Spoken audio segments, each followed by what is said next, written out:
బైబిల్లో రెండు మాటలు ఉన్నాయి. నీవు ధర్మము చేయునప్పుడు నీ ముందర బోర ఊదింపవద్దు, మనుషులకు కనబడవలనని మీరు ఆ క్రియలు చేయకుండా జాగ్రత్త పడండి అన్నాడు. ఆ మాట బైబిల్లోనే ఉంది. ఏడుంది? మత్తయి సువార్త 6వ అధ్యాయం 1వ వచనం నుంచి చూడండి. ఆ మాట బైబిల్లోనే ఉంది. మనుషులకు కనబడవలనని వారి ఎదుట మీ నీతి కార్యము చేయకుండా జాగ్రత్త పడుడి. లేని ఎడల పరలోకమందున మీ తండ్రి యొద్ద మీకు ఫలము పొందరు. అది పర్సనల్గా నీవు కలిగి ఉన్న దానిలోంచి నీ వంతు నీవు ఎవరికైనా హెల్ప్ చేసేటప్పుడు అది ఎవరికి తెలియకుండా, ఇంకా చెప్పాలంటే కుడి చేతితో ఇచ్చేది ఎడం చేతికి కూడా తెలియకుండా చేయమన్నాడు. అది పర్సనల్. ఓకేనా? అదే వాక్యం జస్ట్ అడు చూడండి, అంతే. జస్ట్ అడు చూడండి. ఎటు? పక్క పేర 5వ అధ్యాయం 14వ వచనం చూడండి, లేకపోతే 15వ వచనం చూడండి. మనుషులు దీపము వెలిగించి కొంచెము క్రింద పెట్టరు, కానీ అది ఇంట నుండి వారందరికీ వెలిగించుటకై దీపస్తంభం మీదనే పెట్టుదురు. మనుషులు మీ సత్క్రియలను చూచి పరలోకమందున మీ తండ్రిని మహిమపరుచున్నట్లు వారి ఎదుట మీ వెలుగు ప్రకాశింపనీయుడి. అంటే ఏంది? అంటే ఏంది? ఇక్కడ వారి ఎదుట మీ వెలుగు ప్రకాశించనియండి అంటున్నాడు. మీ సత్క్రియలు వాళ్ళు చూడాలి, పరలోకమందున్న తండ్రిని మహింపరచాలి. మనుషులు మీ సత్క్రియలను చూచి, మరి మనకు కలిగిన దానిలో నుండి 10 మందికి సాయం చేయటం సత్క్రియ, దుష్క్రియ? మరి సత్క్రియ గుట్టుగా చేయమన్నాడా, పబ్లిక్గా చేయమన్నాడా? మరి ఇప్పుడు అదే ఇదే ఫాలో అవ్వాలి. ఒక్కటే, మన అంతరంగంలో ఇది నేను ఎచ్చుల కోసం చేయటల్లా, ప్రజల మెప్పు కోసం చేయటల్లా, దేవుని మహిమ కోసం చేస్తున్నాను. 10 మందికి ఇది తెలియాలి. అన్యజనులు దేవుని మహిమపరచాలి, అన్యజనులు ఆలోచించాలి. ఇలా విపత్తు సంభవించినప్పుడు కుల మత ప్రాంతీయ భేదాలు లేకుండా క్రైస్తవులు తమ వంతు తోడ్పాటు అందించారు. పాపం వాళ్ళు కూడా కష్టపడి హెల్ప్ చేశారు. మనం నీది గొప్ప నాది గొప్ప అని కొట్టుకు చేస్తున్నాం, కానీ మనందరం భారతీయునురా, మనందరం మరి ఒకే ప్రజలము అనే అభిప్రాయంలోకి కొంతమంది వచ్చే అవకాశం ఉంటుంది. దేవుని మహింపరిచే అవకాశం ఉంటుంది, ఉండదా? కాబట్టి ఒక మాట మాట్లాడేటప్పుడు, ఒక ప్రశ్న వేసేటప్పుడు వెనక ముందు చూసుకొని వేయాలి. నోరు ఉంది కదా, లేకపోతే నాకేదో తెలివి ఉంది కదా అని ఒక్కొక్కటికి అదొక బాధ. కొన్ని రహస్యంగా చేయాల్సినవి ఉంటాయి. రహస్యంగా ఇచ్చి కుడి చేతితో ఇచ్చేది ఎడం చేతికి కూడా తెలియకుండా మన పర్సనల్గా ఎవరికైనా హెల్ప్ చేసినప్పుడు, లేదా దేవుని కొరకు మనం చేసినప్పుడు, సింపుల్గా చెప్పాలంటే, ఇప్పుడు కొంతమంది అన్నారు, చాలేమన్నా నీది చాలా మంచి మనసు అన్నా, నీది చాలా దయగల మనసు అన్నా అని. నాది మంచి మనసు, నాది దయగల మనసు కాదు, నాది కాదు. నేను మధ్యవర్తిని మాత్రమే. ఫస్ట్ దయగల మనసు దేవుడిది, రెండవది దేవుడు నాకు ఇచ్చిన బిడ్డలది. నా బిడ్డలది దయగల మనసు. ఇప్పుడు నాకు దయ ఉన్న పైసా ఇల్లా, మీరు ఎక్కడి నుంచి ఇవ్వాలి? నేను పాయింటే కదా. నాకు దయగల మనసు అయినా చేయడానికి నా బిడ్డలు కోఆపరేట్ చేయాలి. చేశారు, తీసుకెళ్ళి చేస్తున్నా. ఇక్కడున్నారు, ఎక్కడెక్కడో ఉన్నారు, రాష్ట్రం నలుమూలలో నా బిడ్డలు ఉన్నారు. అప్పుడు నేను చేసినది చూశారనుకో, రైట్, మా పరిచర్య వైపు నుంచి కూడా కొంత సహాయం దీనిలోకి అందింది అని తృప్తి చెందుతారు, దేవుని మహిమపరుస్తారు. అన్యజనుల్లో దేవునికి మహిమ వచ్చేది, నా బాధ్యత నెరవేరిద్ది. అందుకు కొన్ని ఓపెన్ చేసేది నేను, అంతేగాని నేను బిల్డప్ ఇయటానికి కాదు. జనానికి తెలియదు. ఒక సేవకుడుగా నా దగ్గర సొమ్ము ఉంటుందా? ఏం వ్యాపారాలు చేస్తున్నా నా దగ్గర సొమ్ము ఉంటుంది, లేకపోతే ఏం బిజినెస్లు చేస్తున్నానని, లేకపోతే ఏం ఉద్యోగాలు చేస్తున్నానని.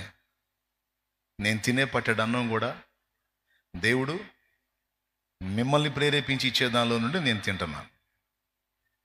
అంటే బలిపీఠం మీద ఉండి ఉపదేశం చేస్తూ పరిచర్య చేస్తున్నాను కనుక, ఆత్మీయ ఉపదేశం పొంది ఆత్మీయ ఆహారం తీసుకొని భౌతికంగా మీ కలిగిన దానిలో నుండి తోడ్పాటు అందిస్తే దాన్ని మీ అవసరాల కోసం వాడుతున్నాను. నేను మనుగడ సాగించడానికి కూడా దాన్నే వాడుకుంటున్నాను.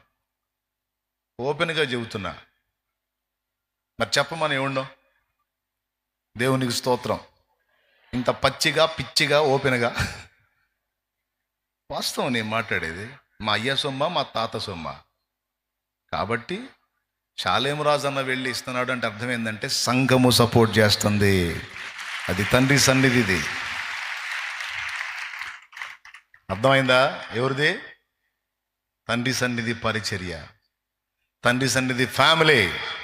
అది ఎన్ని రకాల సేవలు చేసినా ఇప్పుడే కాదు, ప్రతి ఘట్టంలో మేము చేయదగ్గది మనం చేస్తానే ఉన్నాం, చేస్తాం మన స్తోమత కొద్దీ. విజయవాడ మొత్తానికి పెట్టేంత నీ దగ్గర ఉందంటే వాడు అన్నదే నిజమగును గాక. అది నేనేం ఫీల్ అవును, ఆమెన్ అంటాను నేను, అంతే. ఎవరైనా ఆ మాట అన్నోడు ఉంటే చూస్తా ఎవరి హృదయం ఎలా ఉంది ఏందనేది. కాబట్టి నిజంగా అంత శక్తి ఇస్తే ఆ పని కూడా చేస్తాం. కరోనా టైంలో చేసాం అలాగా. నా బిడ్డలకి విషయాలు తెలియాలి కాబట్టి సమాచారం అందిస్తా. నేను కొంత చేస్తాను, బిడ్డలకి మాదిరిగా కూడా ప్రోత్సహిస్తా. ఇదిగో నా చేతికి ఇచ్చిందంతా నేను చేస్తున్నాను, బిడ్డలారా మీరు కూడా మీరున్న ప్రదేశాల్లో చేయండి అని, మాదిరి కోసం, అన్ని జనుల్లో దేవుని మహిమ కోసం, ఆల్రెడీ తోడ్పాటు అందించిన వాళ్లకు సాక్ష్యం కోసం. అట్లాగా నేను చేసే పని బహిరంగంగా చేస్తున్నానంటే ఇన్ని కారణాలు ఉంటాయి, ఇంత లాజిక్ ఉంటుంది. ఓకే, ఇంకా సుత్తి అనవసరం. ఇంక వాడి పద్దాగలు ఎట్లాంటి ఈ ఈ ఈ పనికి మాలిన మాటలు మాట్లాడేవాడికి ఎంత చెప్పినా అర్థం కాదు. ఒకవాడికి మనస్సాక్షి బాగుంటుంది, వాడికి ఊరకు ఒక టూకీకి ఒక మాట అందిస్తే ఓ నేనైతే ఎడబడ్డాను సర్దుకుంటాడు. ఈ మనస్సాక్షి సచిన వాళ్ళు ఉంటారు చూడు, మనస్సాక్షి సచిన వాళ్ళకి వాళ్ళకి ఎన్ని చెప్పినా ఎక్కదో. ఇక వాడు బతుకంత ఏడుతూనే ఉంటాడు. వాడు చేయడు, చేసేవాళ్ళు చేస్తామంటే వాడి కళ్ళు వారవలేవు. ఇంక అట్లాంటి వాళ్ళు ఎన్ని అనుకుంటే మనకే సైతాన్ సంబంధులు. కాబట్టి ఇక మనకు అనవసరం. రండి దేవుని వాక్యాన్ని చూసుకుందాం. మీరు చేయదగ్గ సాయం చేస్తారా? ఆ విజయవాడ సమీపస్తులు ఎవరైనా ఉంటే చేయండి. వాళ్ళకి లంక గ్రామాల్లో ఉన్న వాళ్ళు కూడా చేయండి. స్పష్టంగా చెప్పాను, ఇంక దీన్ని పక్కన పెడుతున్నాను ఆ మ్యాటర్ని. ఇప్పుడు వాక్యం దగ్గరకు వస్తాను. ఉదయకాలం ఒక మంచి విషయాన్ని పరిశుద్ధాత్మ దేవుడు తనను గురించే మరి దేవుడు వ్యక్తం చేశాడు. ఉదయం ఎంతమంది విన్నారో నాకు తెలియదు, కానీ ఒక కీలకమైన విషయాన్ని దేవుడు అందించాడు. ఇంటికి వెళ్ళిన తర్వాత తప్పకుండా ఆ మొదటి వాక్యాన్ని పెట్టుకొని వినండి. అది మన ఆత్మీయ జీవితానికి ఎంతో ఉపయోగపడేటువంటి విషయం. పరిశుద్ధాత్మ తన్ను గూర్చి తాను వ్యక్తం చేసినటువంటి ప్రత్యక్షత ఒకటి ఉదయకాలం మాట్లాడటం జరిగింది. సింపుల్గా ఇప్పుడు మనం ఆత్మీయంగా అన్ని విషయాల్లో ఆత్మీయంగా ఉండాలి, ఆత్మీయంగా నడుచుకోవాలని ఆరాటపడతాం. ఎక్కడ కూడా శరీరానుసారంగా నడుచుకోవాలనేది మనం కోరుకోం. అన్ని సందర్భాల్లో ఆత్మీయంగా ఉండాలి, ఆత్మానుసారంగా నడుచుకోవాలనేది మన హృదయ వాంఛ. కానీ నిజంగా అలా జరుగుతుందా? అన్ని సందర్భాల్లో ఆత్మానుసారంగా ఆత్మీయంగా మనం నడుచుకుంటున్నామా? కొన్నిసార్లు ఆత్మీయంగాను, కొన్నిసార్లు శరీర సంబంధంగాను నడుచుకుంటున్నామా? మీరేం చెప్తారు? 2 విధాలుగా నడుచుకుంటున్నాం అన్నయ్య అన్నోళ్ళు చేతులు ఎత్తండి. లేదన్నయ్య నేను ఎల్లప్పుడూ కేవలం ఆత్మానుసారంగానే నడుచుకొనుచున్నాను, నేను దేహమును లక్ష్య పెట్టుట లేదు అన్నోళ్ళు చేతులు ఎత్తవాకండి. లేదన్నయ్య ఒక్కోసారి ఏమో పూర్తి ఆత్మీయంగా ఉంటున్నాను, ఒక్కోసారి ఏమో శరీర సంబంధంగా నడుచుకుంటున్నాను, నా దగ్గర 2 విధములైన క్రియలు కనపడుతున్నాయి అన్నోళ్ళు చేతులు ఎత్తండి. రైట్, స్పష్టంగా అర్థమైంది. దాదాపు అందరూ చేతులు ఎత్తారు. తిరిగి జన్మించిన మనకి ఆశేమో అన్ని విషయాల్లో దేవుణ్ణి సంతోషపెట్టాలని. తిరిగి జన్మించిన మనకి ఆశేమో అన్ని విషయాల్లో దేవుణ్ణి సంతోషపెట్టాలని, ఆత్మీయంగా నడుచుకోవాలని. కానీ కొన్నిసార్లు మనల్ని మనం గమనించినప్పుడు, కొన్నిసార్లు ఏమో దేవుని సన్నిధిలో ఉన్నప్పుడు కానీ పరిశుద్ధుల ముందు కానీ మనం ఆత్మీయంగా నడుచుకుంటాం.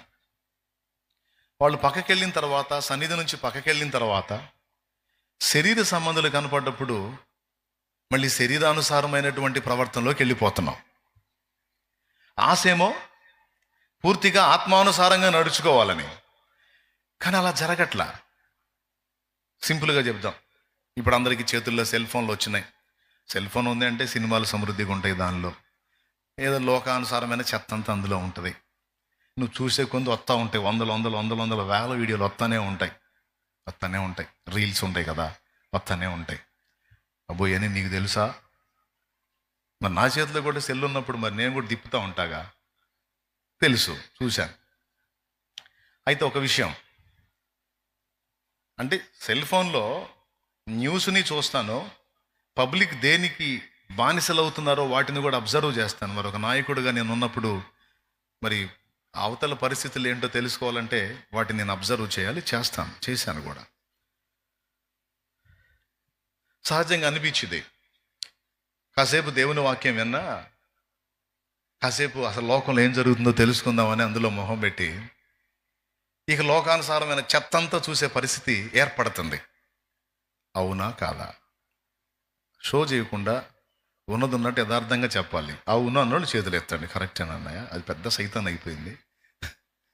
దానిలో మొహం పెడితే గంటల టైం లాగేస్తుంది, అయస్కాంతం లాగేసినట్టు. Right, okay. పూర్తిగా ఆత్మానుసారంగా ఉండాలన్న ఆశ అయితే ఉంది. ఆత్మ సిద్ధమే, కానీ శరీరం బలహీనం అన్నట్టు అనుకున్న ఆశ చొప్పున బతకటం కుదరట్లా. ఇక సెల్ ఫోన్ ఒక సమస్య కాదు. కోపం వచ్చినప్పుడో, కొన్ని టెంప్టేషన్స్ వచ్చినప్పుడో, కొన్ని శోధనలు ఎదురైనప్పుడో ఖచ్చితంగా శరీరానుసారంగా ప్రవర్తిస్తున్న అనుభవాలు మనం ఎరుగుదాం.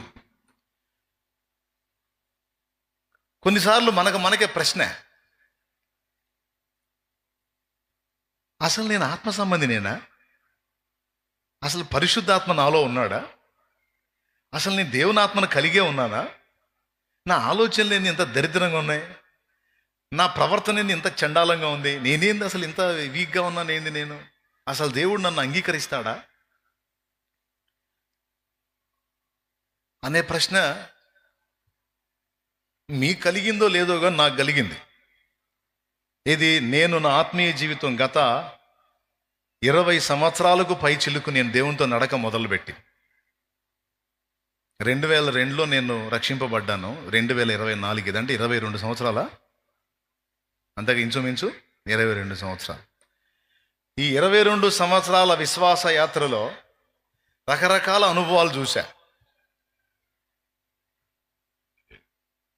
హోమియో మందు కనిపెట్టిన ఆయన ఓన్ బాడీ మీద ప్రయోగాలు చేసుకున్నట్టు నేను నా ఆత్మీయ జీవితంలో ఎదుర్కొంటున్న పరిస్థితులన్నిటినీ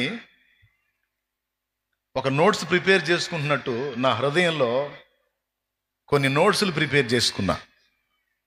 ఎలాంటి పరిస్థితుల్లో ఎలాంటి అనుభవాలు కలుగుతున్నాయి, ఎలాంటి పరిస్థితుల్లో ఎలాంటి ఆలోచనలు వస్తున్నాయి, ఎందుకు రెండు విధాలుగా ఉంటున్నాడు మనిషి, ఎందుకు ఏక విధానంలో ఉండట్లేదు. మరి ఇప్పుడు అపోస్తలులను చూస్తే వాళ్ళు ఒకే విధంగా ఉన్నారు. బైబిల్ చూడండి కావాలంటే, మీరు ప్రవక్తల్ని చూడండి, వాళ్ళు పూర్తిగా ఆత్మీయంగా ఉన్నారు. ప్రభువుని చూడండి, ఆయన పూర్తిగా ఆత్మీయంగా ఉన్నాడు. అపోస్తలులను చూడండి, పూర్తిగా ఆత్మీయంగా ఉన్నారు. ప్రవక్తలను చూసినా, ప్రభువును చూసినా, అపోస్తలులను చూసినా మొత్తం పూర్తిగా ఆత్మీయంగా ఉన్నారు. మరి నేనెందుకు ఇలా ఉన్నాను? అసలు కారణం ఏంటి? అలాగని పోరాటం ఏమన్నా ఆపామా? పోరాడుతున్నాం.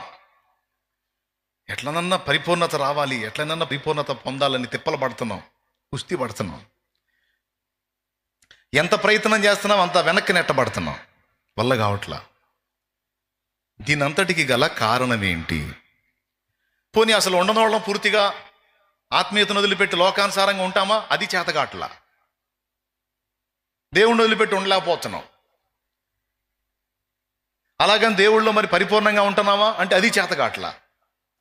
కాసేపు దేవుడికి భజన, కాసేపు లోకానికి భజన అన్నట్టు అయిపోయింది. ఎంతమందికి అర్థమైంది నేను చెప్పేది? రైట్. దానికి కారణం ఏంటి అనేది తెలుసుకున్నాను. దానికి ఏంటంటే కారణం, కొంచెముగా ఆత్మను పొందుట. అది ఏమిటి? కొంచెముగా ఆత్మను పొందుట. మారు మనసు పొంది, బాప్తిస్మం పొంది, క్రొత్త జన్మ అనుభవంలోనికి వచ్చి యేసు ప్రభుతో జీవితం మొదలుపెట్టి నడుస్తున్నటువంటి ఒక వ్యక్తి తన యందు పరిశుద్ధాత్మను కలిగి ఉన్నాడు. అయితే ఆ పరిశుద్ధాత్మ ద్వారా అనుగ్రహించబడేటువంటి శక్తి ఏ స్థాయిలో అయితే ఆ వ్యక్తి కలిగి ఉన్నాడో ఆ స్థాయిలోనే ఆ వ్యక్తి నుంచి ఫలాలు ఉంటాయి అనేది ఉదయం అందించాను. మళ్ళీ ఒకసారి మీకు దాన్ని అందిస్తున్నాను, ఎందుకంటే అందరికీ ఉపయోగపడే మాట అది. మళ్ళీ ఒకసారి చెప్తాను.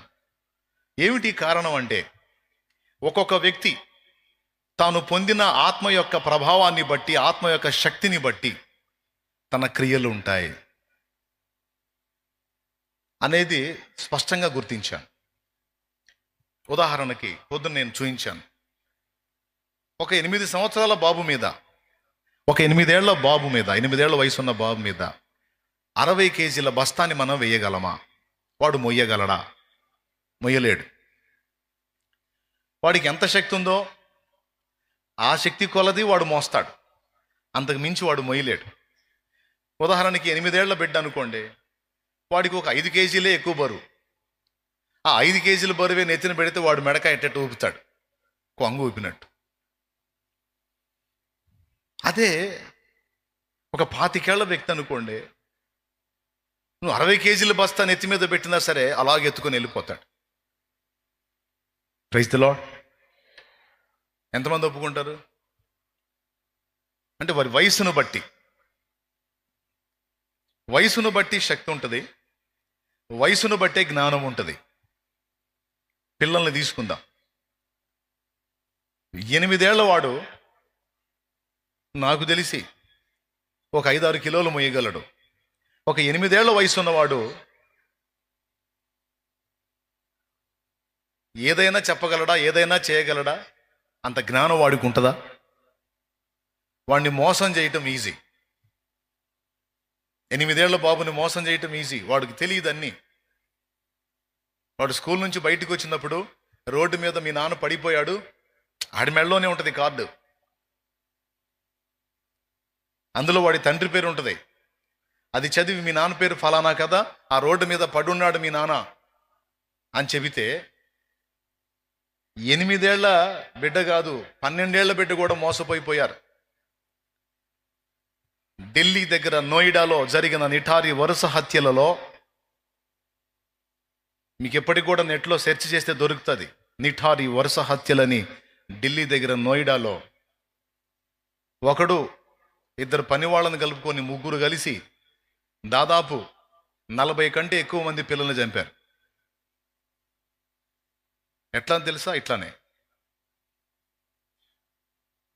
స్కూళ్ళ దగ్గరికి వెళ్ళటం, పిల్లలు బయటకు వచ్చినప్పుడు వాళ్ళ మెళ్ళల్లో ఉన్నటువంటి ఐడెంటిటీ కార్డు, వాడి గుర్తింపు కార్డు ఉంటుంది కదా, వాడికి స్కూల్ కార్డు ఉంటుంది కదా, దాని మీద తండ్రి పేరు ఉంటుంది కదా, వాడిని ఫాలో అవుతూ ఆ తండ్రి పేరుని అబ్జర్వ్ చేసి తర్వాత వాడికి ఎదురొచ్చి ఫలానా దగ్గర మీ నాన్న ఇట్లా పడిపోయి ఉన్నాడు, మీ నాన్న పేరు ఫలానా కదా అంటే వాడు అమ్మాయిగా అవునండి పడున్నాడు అక్కడ, జనం అంతా గుంపు కూడా ఉన్నారు అంటే వాడు ఏడుస్తాడు.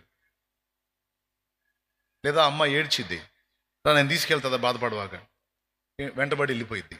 ఎందుకు? ఏ కారణాన్ని బట్టి? తండ్రి పేరు చెప్పాడు కాబట్టి. వెళ్ళిపోతే కావంతను ఎత్తుకొని వెళ్ళిపోతుంది. అట్లాగే అంతమంది పిల్లల్ని తీసుకెళ్ళి వాళ్ళు ఎంత దుర్మార్గం చేశారో తెలుసా? చంపారు పిల్లల్ని. చంపి వాళ్ళని బస్తాల్లో పడేసి వాడి ఇంటి పక్కన పెద్ద డ్రైనేజీ కాలం ఉంటే అందులో వేసాడు వాడు.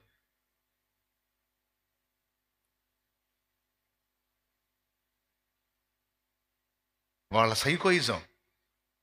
వాళ్ళల్లో ఒకడు 16 సంవత్సరాల అమ్మాయిని చంపి అమ్మాయి కాలేయాన్ని తినడానికి ట్రై చేశాడంట. అంటే లివర్. ఊహించగలరా ఇట్లాంటివి జరిగినాయి? అంటే జరిగినాయి. మరి అంటే అంత 16 ఏళ్ల పాపను కూడా మోసం చేయగలిగాడు వాడు. అంటే ప్రాయాన్ని బట్టి అనుభవాలు అన్న పాయింట్ కాదు ఈ విషయాలు చెప్తున్నాను నేను. మళ్ళీ అటుపోయారు మీరు, తర్వాత పట్టుకున్నారులే. పాపం ఎప్పటికీ దాగదుగా, చిక్కారు. మొత్తం వాళ్ళు చేసే దుర్మార్గాలన్నీ బయటకు వచ్చి ఆ పొక్లేం పెట్టి మొత్తం తీస్తే చిన్నపిల్లల ఎముకలే అన్నీ. అదిగో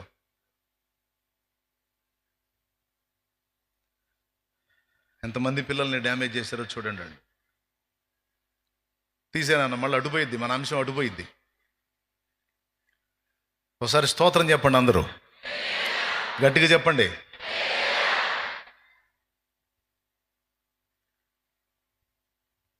అదే పెద్దవాడు 25 ఏళ్ళ వాడిని అంత తేలిగ్గా మోసం చేయటం కష్టం.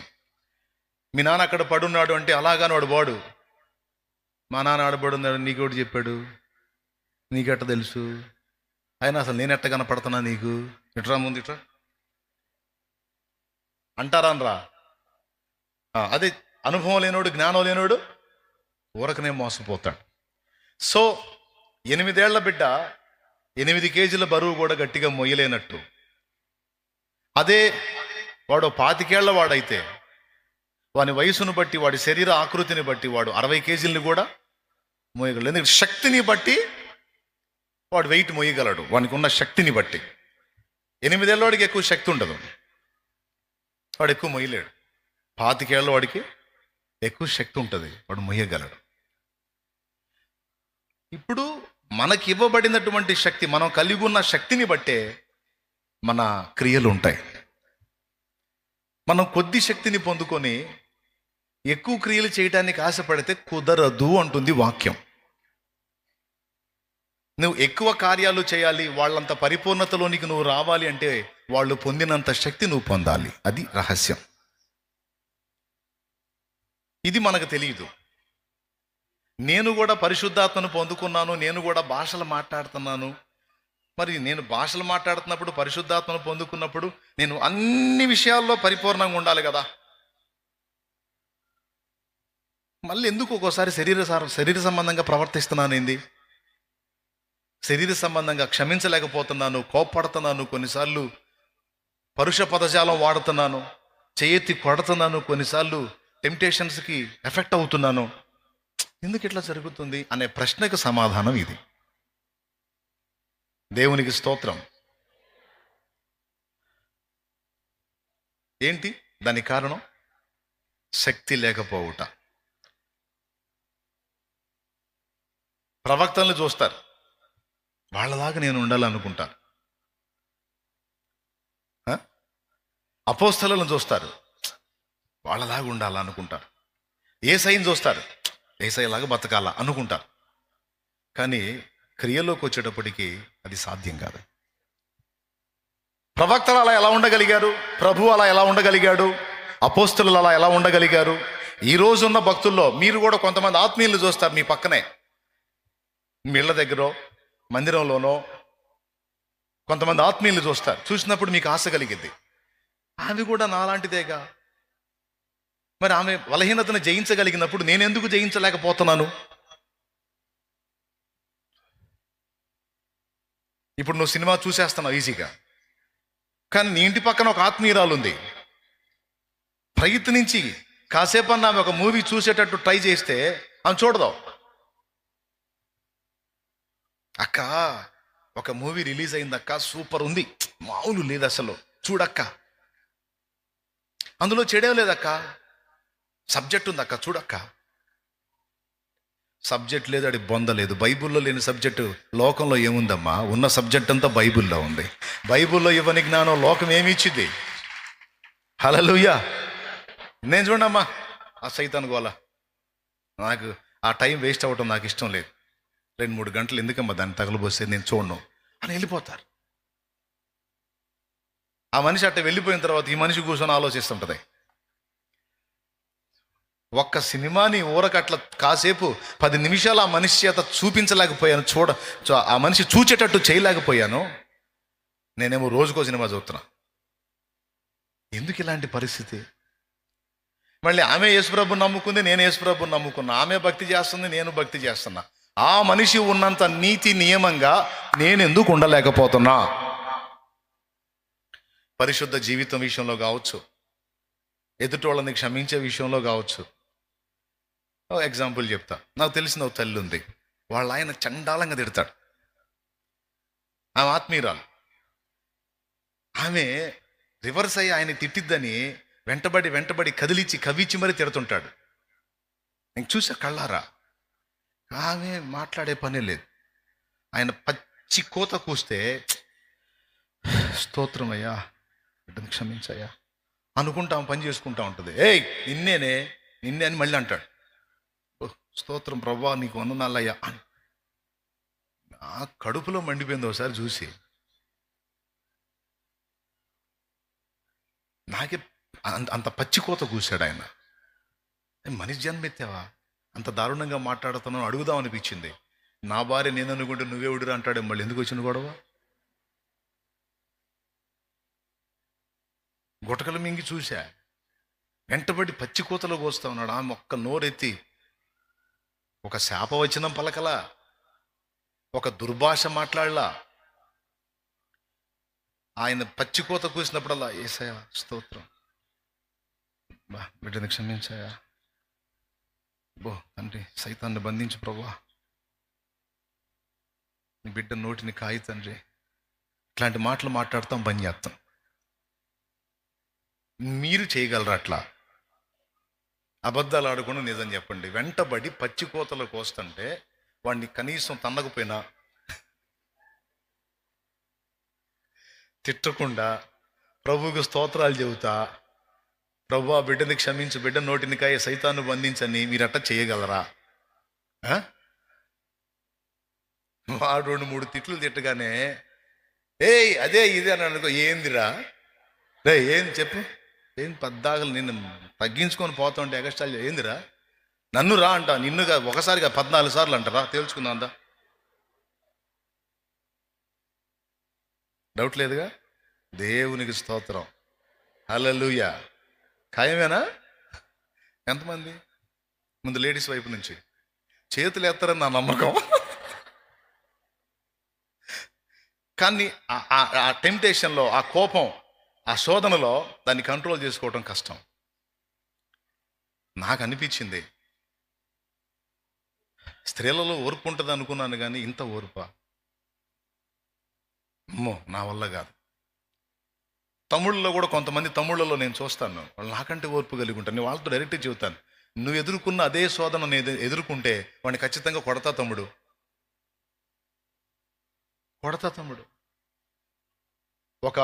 ఒక గ్రామంలో ఒక దైవజనుడు పరిచర్య చేస్తున్నాడు ఒక తమ్ముడు.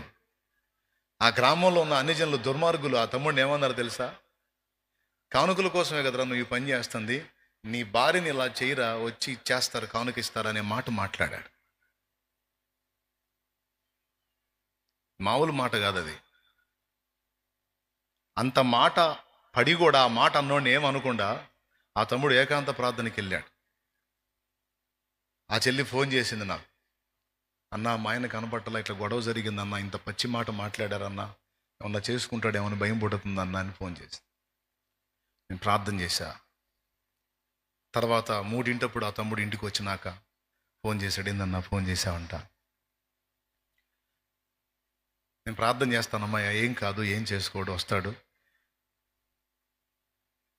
వచ్చి నాకు ఫోన్ చేయించంటే వచ్చి ఫోన్ చేసి అప్పుడు ఫోన్ చేస్తే నేను ధైర్యం చెప్పాను. కానీ ఆ స్పాట్లో ఒకవేళ నేనుంటే ఆ మాట పడలేనేమో. ఒకవేళ ఆ మాట అన్నోడిని నేను ఏం చేస్తానో కూడా నాకు తెలియదు. దేవునికి స్తోత్రం కలుగును గాక. హల్లెలూయా. ఉన్న సంగతి చెబుతున్నాను నేను. అంత మాట అంటే అమ్మో, అది జీర్ణించుకోవడానికి నాకు శక్తి ఉందా? కానీ బలహీనుడైన ఆ సహోదరుడు ఆ మాటను పడి వెళ్ళాడు.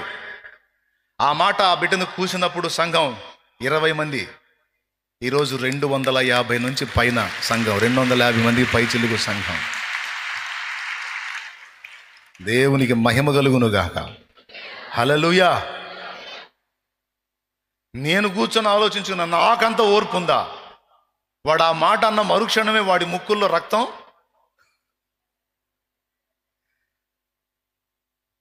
పడునేమో ఒకవేళ నేను ఆ స్పాట్లో ఉంటే.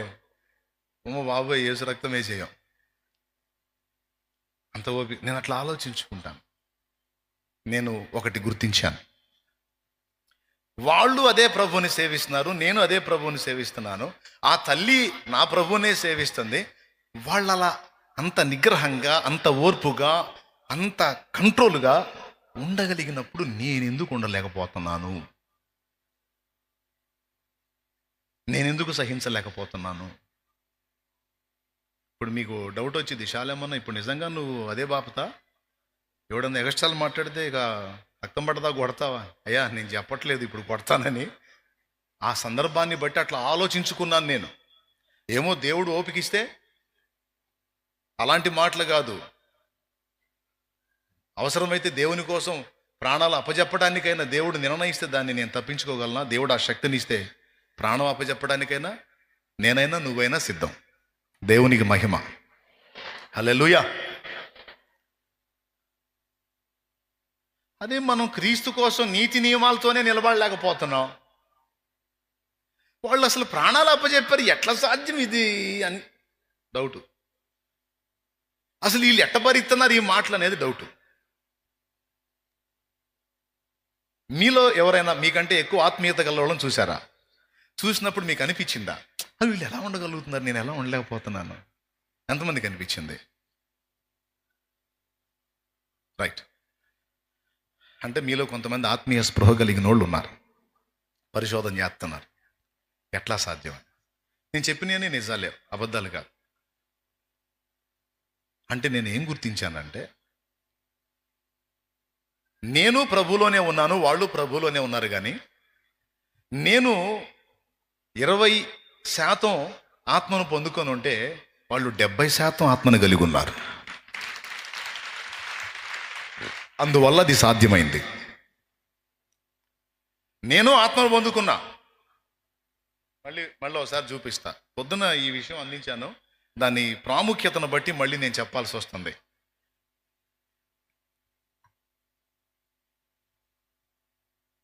ఇంకొకటి కూడా పెట్టి.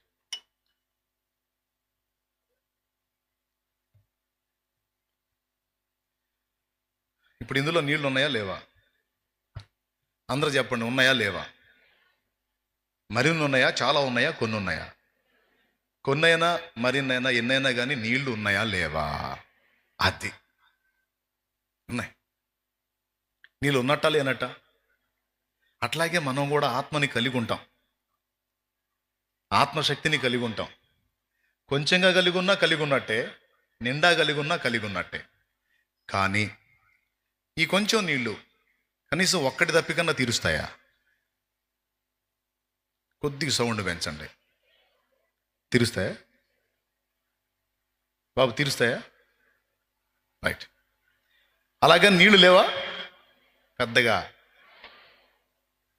ఇది సమస్య. ఆత్మ లేదా? మనం ఆత్మను కలిగి లేమా? ఆత్మను అసలు కలిగి లేకపోతే ఇక్కడికి రాము. అసలు ఇక్కడ దాకా వచ్చి కూర్చొని దేవుని వాక్యం వింటున్నామంటే పరిశుద్ధాత్మ మనలో ఉండి కాస్త కూస్తో శక్తి ఉండబట్టే ఆ లోకాన్ని జయించి ఇక్కడికి వచ్చి కూర్చున్నాం. లేకపోతే శుభ్రంగా వర్షాన్ని అడ్డం పెట్టి అని శుభ్రంగా పడకేసి శుభ్రంగా చికెనో మటనో తిని ఇంట్లో లైవ్ పెట్టుకొని చూస్తా ఈ టైపులో ఉండేవాళ్ళం. దేవునికి స్తోత్రం. కానీ అలా లేరు మీరు.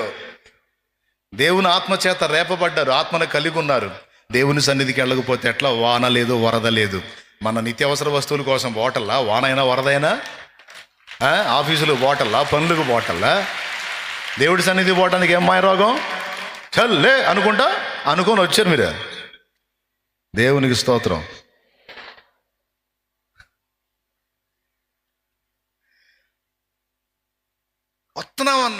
వస్తున్నాం కాకపోతే కోపం వచ్చినప్పుడు ఆగట్లా. సన్నిధికి బాగానే వస్తున్నావు అన్న, అన్ని పనులు బాగానే చేస్తున్నావు, ప్రార్థన కూడా చేసుకుంటున్నాం, కానీ కొన్ని సందర్భాల్లో మాత్రం వీక్ అవుతున్నావు అన్న. అదే అర్థం కావట్లేదంటే ఇదే తమ్ముడు సమస్య. ఇదే కొంచెముగా ఆత్మను కలిగి ఉండుట. ఈ కొంచెం శక్తి ఎంతవరకు పనిచేసింది? కొంతవరకే పనిచేసింది, కొన్ని విషయాలకే పనిచేసింది. ఇప్పుడు నీళ్ళు ఉన్నాయా లేవా? కొంచెం పర్వాలాగా ఇప్పుడు పర్వాలా, ఇప్పుడు ఇంకా పర్వాలా. దేవుడు కోరిక ఏంటంటే ఆత్మ పూర్ణులై ఉండండి అంటున్నాడు.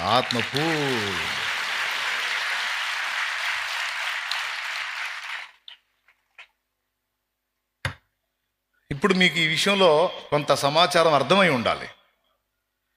కొంచెముగా కూడా మనం ఆత్మను కలిగి ఉండే అవకాశం ఉంది, మరి కొంచెం కలిగి ఉండే అవకాశం ఉంది, కొన్ని పాళ్ళు కలిగి ఉండే అవకాశం ఉంది, కొలత లేకుండా ఆత్మను పొందిన అవకాశం ఉంది, అలాగే టోటల్గా ఆత్మ పూర్ణులై ఉండే అవకాశం ఉంది. దేవునికి స్తోత్రం కలుగును గాక. ఇప్పుడు మనలో చాలా మందిని ఈ కొంచెముగా ఆత్మను కలిగి ఉన్న బాపతలో ఉన్నాం. అర్థమైందా? ఎందులో? ఇప్పుడు బైబిల్ గ్రంథంలో నుండి మలాకి గ్రంథం 2:15 తీసుకోండి. మలాకి గ్రంథం 2:15 తీసుకోండి. కొంచెముగానైనను దైవాత్మ నొందిన వారిలో ఎవరునూ ఇలాగు చేయలేదు. కొంచెముగా దైవాత్మను పొందటం ఏంది? నాకు అర్థం కాదు. కొంచెముగానైనను దైవాత్మ నొందిన వారిలో ఎవరునూ ఇలాగు చెయ్యలేదు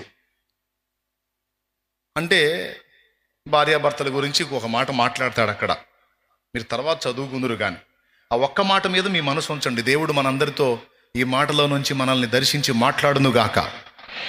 సాతానుని దేవుడు గద్దించుగాక. పరిశుద్ధాత్మ స్వరమే మనకి వినబడునుగాక. దేవుడు తన వాక్యమును మరొకసారి సమృద్ధిగా పంపుగాక. ఇప్పుడు పాయింట్ మీదకి రండి. ఇప్పుడు మీరు ఆత్మను కలిగి ఉన్నారు, నేను ఆత్మను కలిగి ఉన్నాను. మీతో పాటు మరికొంతమంది ఆత్మను కలిగి ఉన్నారు, నాతో పాటు మరికొంతమంది ఆత్మను కలిగి ఉన్నారు. ఆత్మని కలిగి ఉండుట అంటే శక్తి కలిగి ఉండుట అనేది గుర్తుపెట్టుకోండి. ఇప్పుడు నేను ఆ తల్లిని చూసినప్పుడు బండబూతుల్ని కూడా తట్టుకొని ప్రభుకి స్తోత్రం చెప్పగలిగిందంటే ఆ నిగ్రహం విషయంలో నాకంటే ఒక మెట్టు మిగిలింది. అలా ఎలా ఉండగలిగింది ఆమె? ఆమెకు రోషం లేదా? ఆమెకు తిరుగుబాటు చేసే మనసు లేదా? ఆమెలో ఆదాము సంబంధమైన రక్తం పనిచేయట్లేదా? పనిచేసినప్పుడు ఖచ్చితంగా రివర్స్ అవ్వాలి కదా, రియాక్ట్ అవ్వాలి కదా. కాకుండా ఎలా ఉండగలిగిందంటే జయించగలిగింది. అరే, అంత పెద్ద శోధనని అంత ఈజీగా తృణప్రాయంగా ఎలా జయించగలిగిందంటే నేను గుర్తించింది ఏంటంటే అది ఆమె శక్తి కాదు, ఆమె కలిగి ఉన్న ఆత్మశక్తి.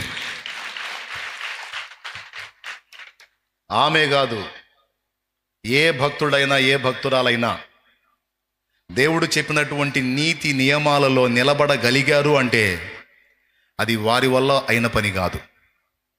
ఎందుకంటే మనకంత లేదు, మనకంత శక్తి, మనకంత సామర్థ్యం ఓన్గా మనకు లేదు. కానీ మనలో ఏదన్నా అది జరిగింది అంటే అది పరిశుద్ధాత్మ వలనే జరిగింది, జరుగుతుంది తప్ప వేరే విధంగా మాత్రం ఛాన్స్ లేదు. ఇది బైబిల్ చెప్తున్న సాక్ష్యం. దేవునికి స్తోత్రం కలుగును గాక. కొంతమంది అంటారు, ఆహా అంత మాత్రం నిగ్రహించుకునే వాళ్ళు మా దగ్గర అసలు యేసుప్రభు నమ్మని వాళ్ళలో చాలా మంది ఉన్నారంటే ఒక దగ్గర నిగ్రహించుకుని ఇంకో దగ్గర వీక్ అవుతారు. లోకస్తులు చూడండి మీరు. ఒక ఆయన ఉన్నాడు, 14,000 సంవత్సరాలు తపస్సు చేశాడు. 14,000 సంవత్సరాలు తపస్సు చేశాడంట. 14,000 సంవత్సరాలు 14,000 సంవత్సరాలు తపస్సు చేసిన తర్వాత ఆయన తపస్సుని భగ్నం చేయడానికి ఒక ఆమెను పంపించాడు ఆయన దగ్గరికి. ఆమె వచ్చి జస్ట్ 2 స్టెప్పులు వేసింది అంతే. ఈయన 14,000 సంవత్సరాల తపస్సు ఎటుపోయిందో. ఇక ఆమెతో కలిసి ఈయన కూడా 2 స్టెప్పులు వేయటం మొదలు పెట్టాడు. ఇద్దరు కలిసి 4 స్టెప్పులు వేసి ఒక ఆమెనుగా అన్నారు. అది జరిగింది. దేవునికి స్తోత్రం. అంటే మనిషి బతుకది 14,000 సంవత్సరాలు ఎవరో అని దాచడం ఎందుకు? విశ్వామిత్రుడు 14,000 సంవత్సరాలు తపస్సు చేసి ఆ తపశ్శక్తితో బలపడుతున్న పొజిషన్లో ఇంద్రుడు మేనకను పంపిస్తే మేనకు వచ్చి విశ్వామిత్రుడిని కదిలిస్తే ఆ మేనకుతో విశ్వామిత్రుడు శకుంతలని అంటాడు, ఒక ఆడపిల్లని అంటాడు. ఆ పుట్టిన ఆడపిల్ల పక్షుల చేత కాపాడబడింది, శకుంతలములు వాటి చేత కాపాడబడింది కనుక ఆమెకి శకుంతల అని పేరు పెట్టారు. ఆమెను దుష్యంతుడు అనేవాడు చేసుకుంటాడు, గాంధర్వ వివాహం. ఆ దుష్యంతుడు శకుంతల ఇద్దరికి పుట్టిన వాడి పేరే భరతుడు. వాని పేరే భారతదేశం అని చెప్పి మన వాళ్ళు చెబుతారు. ఆ భరతుడో లేకపోతే ఇంకో భరతుడో, ఏ భరతుడో, మొత్తానికి నేనైతే ఇది చదివి తెలుసుకున్నాను. దేవునికి స్తోత్రం, హల్లెలూయా. అంటే ఇన్ని వేల సంవత్సరాలు నిష్ఠాగరిష్టతతో దీక్షాబద్ధుడై అంత నియంత్రించుకొని, ఎందుకని బుడమేరు కట్టదగినట్టుగా, బుడమేరు కట్టదగి విజయవాడ మీద పడ్డట్టు ఏమైపోయింది నిగ్రహం? అవునా? మరి అలాంటి వ్యక్తుల వల్లనే సాధ్యం కానటువంటి గొప్ప గొప్ప విషయాలు స్త్రీలు పురుషులు క్రీస్తునందు పరిశుద్ధాత్మను పొందిన వారై చాలా అలవోకగా చేయగలిగారు. ఎలా సాధ్యమైంది? ఎలా నియంత్రించగలిగారు? ఎలా నిగ్రహించుకోగలిగారు? అంటే అది వారి శక్తి కాదు, ఏ నరుడి శక్తి కాదు, అది కేవలం పరిశుద్ధాత్మ శక్తి.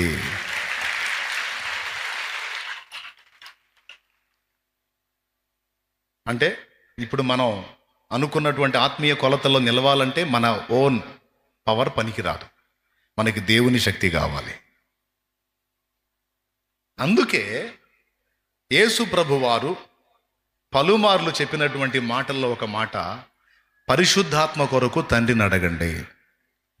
తండ్రి తనను అడుగు వారికి ఎంతో నిశ్చయముగా తన పరిశుద్ధాత్మను అనుగ్రహించునని మత్తయి సువార్త, అలాగే లూకా సువార్త, 2 సువార్తలు అడుగుడి మీకు ఇవ్వబడును అనే వచనం దగ్గర లూకా సువార్తలో స్పష్టంగా చెప్పాడు. 11:13 లూకా సువార్త 11:13లో తండ్రి తనను అడుగు వారికి ఎంతో నిశ్చయముగా తన పరిశుద్ధాత్మను అనుగ్రహించును అని. పరిశుద్ధాత్మ వ్యక్తి ఉన్నాడు, పరిశుద్ధాత్మ అని పిలువబడిన శక్తి కూడా ఉంది.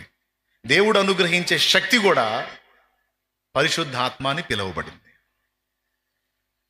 ఇది ఎందుకు ఇంత మళ్ళీ మళ్ళీ చెప్తున్నానంటే, మీరు సాధన చేస్తారని, మీరు సాధిస్తారని. నేను కూడా ఆ విషయంలో దీక్ష పూని, నేను కూడా దేవుని ఆత్మతో నింపబడి ఇంకా ఇంకా నింపబడాలని ఆశిస్తూ, నా బిడ్డలుగా మీరున్నారు కాబట్టి మీకు కూడా ఈ రహస్యాన్ని మీ ముందు ఉంచుతున్నా. దేవునికి స్తోత్రం కలుగును గాక. కొద్దో గొప్ప ఆత్మీయత నీలో చూసుకొని పర్లేదులే అనుకుంటున్నావు అంటే నువ్వు కొంచెముగా ఆత్మను పొందుకొని తృప్తి చెందుతున్నావు. దేవుడు ఏం చెప్తున్నాడంటే, కొంచెముగా శక్తి పొందుకొని తృప్తి చెందొద్దు, ఆత్మ పూర్ణులుగా అంటే పరిపూర్ణంగా ఆత్మతో నింపబడి ఉండటానికి ప్రార్థించండి, తండ్రిని గోజాడండి అని చెప్తున్నాడు ఆయన. తండ్రి దగ్గరికి వెళ్ళి తండ్రిని అలా ప్రార్థించి గోజాడాలి అంటే ముందు ఆశ ఉండాలిగా. ఏముండాలి? ఆశ ఉండాలి కదా. ఆ ఆశ దేవుని పాదాల దగ్గరికి నడిపించింది. దేవుని పాదాల దగ్గరికి వెళ్ళి మనం గోజాడినప్పుడు దేవుడు తన ఆత్మని మనకు అనుగ్రహిస్తూ ఉంటాడు. అలాగున పరిశుద్ధాత్మతో నింపబడిన వాళ్ళు అపోస్తలులు. వారందరూ దేవుని ఆత్మచేత నిండిన వారై అనుంది. ఒకవేళ వాళ్ళలో వెల్తి కనపడ్డదనుకో, మళ్ళా వెళ్ళి వాళ్ళు దేవుని పాదాల చెంత మళ్ళా ఆ శక్తితో నింపబడటం అనేది అపోస్తలుల కార్యములు చాలా స్పష్టంగా మనకిస్తున్న సందేశం. అంటే వాళ్ళలో ఆత్మీయ క్షీణత కనపడ్డప్పుడల్లా వాళ్ళు గుర్తుపట్టి వెళ్ళి దేవుని పాదాల దగ్గరికి వెళ్ళి, దేవా దయచేసి నన్ను మళ్ళీ నీ పరిశుద్ధాత్మ శక్తితో నింపు అని దేవుణ్ణి అడిగి అడిగి మళ్ళా ఆత్మశక్తితో నింపబడ్డారు. అలా నింపబడ్డ కారణం చేతనే మనకు అసాధ్యమైన జీవితం వాళ్ళకు సాధ్యమైంది. ఏమైనా అర్థమైందా మీకు? ఏం సౌండ్ లేదు. ఎంతమందికి అర్థమైంది? మహారాజులారా, మా తల్లులారా, కంఠశోషణ ఏమన్నా ఎక్కిద్దా మైండ్కి? స్పష్టంగా దేవుని వాక్యం చెప్తుంది. ఇప్పుడు ఉదాహరణకి 2 మాటలు మాట్లాడితేనే తిరిగి వాడికి న్యాయం చేయకుండా ఉండలేం. మనం ఉండగలమా? వాడికి రుణం తీర్చకుండా ఉండలేం. ఏం లేదు, నిష్కారణంగా 2 తిట్లు తిడితే మన వల్ల కాదు వాడిని వదిలిపెట్టడం, వాస్తవేగా. కానీ పట్టుకొని ఏ నేరం లేకపోయినా రాళ్ళు తీసుకొని చిత్రవదగా కొట్టి చంపుతుంటే, చచ్చిపోయేటప్పుడు, ఆ ప్రాణం వదిలేటప్పుడు, తండ్రి వీరేమి చేయుచున్నారో వీరికి తెలియదు, ఈ దోషం వారి మీద మోపవద్దు, వారిని క్షమించని ప్రాణం వదిలాడు. ఎలా సాధ్యం? ఆ పైన రాయబడి ఉంటుంది. అపోస్తల కార్యము 7వ అధ్యాయము చివరి వచనంలో స్టెఫను ఈ మాట పలికి ప్రాణం పెట్టినట్టుంటది. అతడు మోకాల్లోని ప్రభువ వారి మీద ఈ పాపము మోపకమని గొప్ప శబ్దముతో పలికెను. దేవునికి స్తోత్రం. అతడు మోకాళ్ళుని ప్రభువా వారి మీద ఈ పాపము మోపకమని గొప్ప శబ్దముతో పలికెను. ఏమండి, ఇంతంతలా రాళ్ళు తీసుకుని బాయ్ బాయ్ నువ్వు ఆగుతావా? ఇంతంతలా రాళ్ళు తీసుకొని వెంటబడి పటా పటా పటా కొడితే తల పగిలి, ముఖం పగిలి, ఒళ్ళంతా చిత్రవద అయిపోయి చచ్చిపోతున్నాడు, ప్రాణం వదులుతున్నాడు, అంటే అవుట్, చివరి పొజిషన్.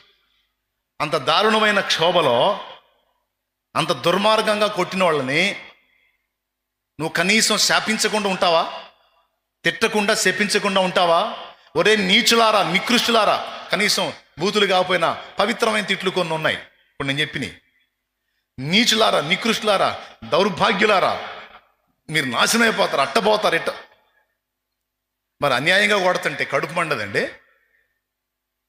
కొట్టడం కాదు, రాళ్ళు వేయటం కాదు, 4 మాటలు అంటేనా అసలు డైరెక్ట్గా మన ముందు కాదు, మన మన మన పక్కోళ్ళ ముందు అన్నా సరే వాళ్ళు వచ్చి మనకు చెబితే మనం ఆగనిక.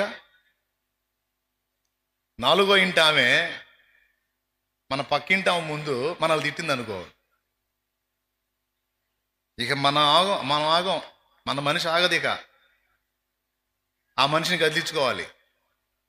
ఎట్లా? బయటకు వచ్చి ఆ ఊడుస్తానో ఏదో చేస్తానో, ప్రతి ఒక్క దానికి లోకు అయిపోయాం. ప్రతి ఒక్క పనికి మాలిన దానికి లోకు అయిపోయాం. ఎక్కడెక్కడ గుంపంతా మా మీద పడుతున్నారు ఏందో ఇలా కళ్ళు. ఇక ఎన్ని ఉంటాయి అది, ఇక అంతే కదా.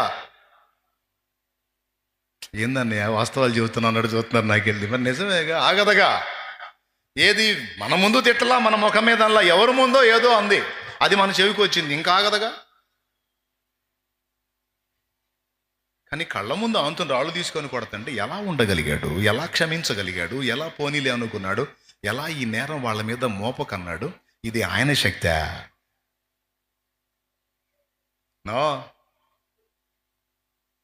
పైన వచనం చెప్తుంది, శామ్యూయల్ చదువు 55వ వచనం. అది వచనం చూడు. అయితే అతడు పరిశుద్ధాత్మతో నిండుకొనిన వాడు. అది రహస్యం. అతడు పరిశుద్ధాత్మతో నిండుకున్నాడు, ఆత్మపూర్ణుడయ్యాడు. ఆ ఆత్మ శక్తిని బట్టే అతడు ప్రాణం పోయే టైంలో యేసు ప్రభు ఎలా స్పందించాడో స్టెఫను అలా స్పందించాడు. ఇది స్టెఫను బలం కాదు, స్టెఫను పొందుకున్న పరిశుద్ధాత్మ శక్తి వల్ల అలాంటి స్పందన వచ్చింది.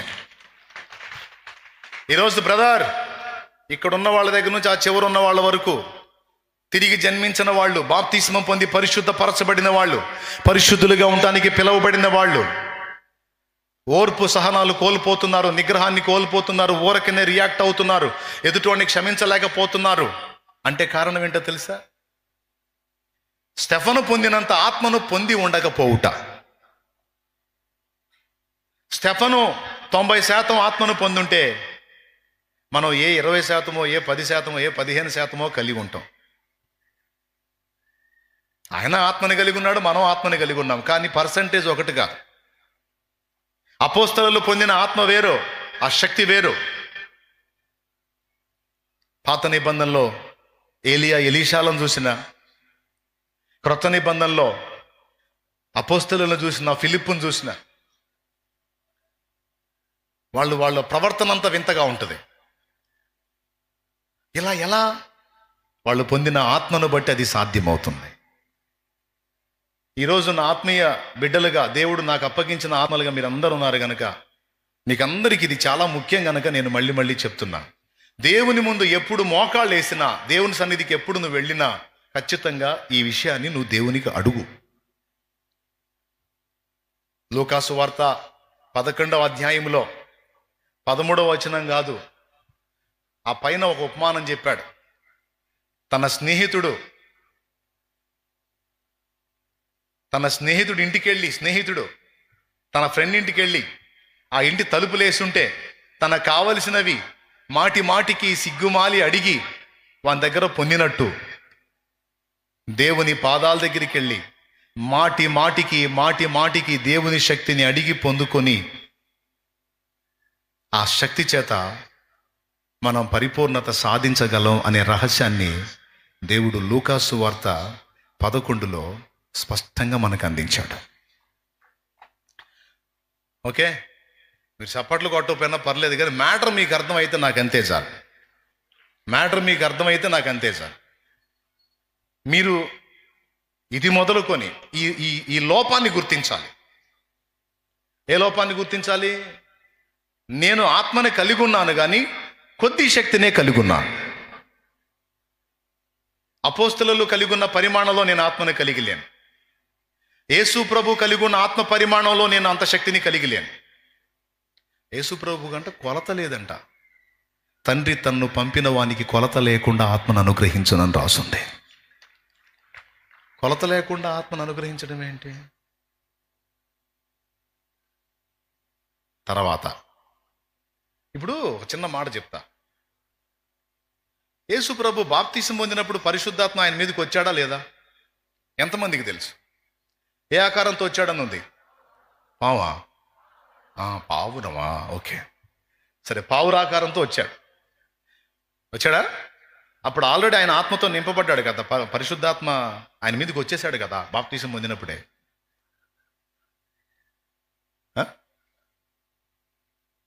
ఏం అరుచుతారు? వచ్చాడుగా, పరిశుద్ధాత్మ వచ్చాడుగా ఆయన మీదకి. లూకాసు వార్త 4 చూడండి.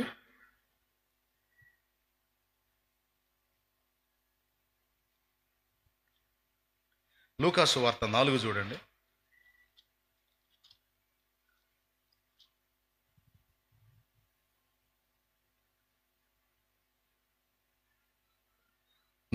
మొదటి వచనం చూడండి. 4వ అధ్యాయం 1వ వచనం. యేసు పరిశుద్ధాత్మ పూర్ణుడై యోర్దాను నది నుండి తిరిగి వచ్చి 40 దినములు ఆత్మచేత అరణ్యములో నడిపింపబడి అపవాది చేత శోధింపబడుచుండెను. చాలా అక్కడ పరిశుద్ధాత్మ పూర్ణుడయ్యాడు, ఆత్మ ప్రభు మీదకి వచ్చేసాడు. సరే, బాగుంది. ఇప్పుడు చూడండి 13వ వచనం చదువు నాయన. అపవాది ప్రతి శోధనను ముగించి కొంతకాలం ఆయన్ని విడిచిపోయాను. అప్పుడు యేసు ఆత్మ బలముతో గలిలయకు తిరిగి వెళ్ళెను. ఎప్పుడు బలముతో తిరిగి వచ్చాడు? ఇప్పుడు ఫస్ట్ పరిశుద్ధాత్మ పావురాకారంతో ఆయన మీదకి వచ్చాడు, ఇంక అయిపోయింది, ఆత్మను పొందేశాడు. మళ్ళీ అరణ్యానికి ఎందుకు? 40 రోజుల ప్రార్థన ఎందుకు? 40 రోజుల ఉపవాసం ఎందుకు?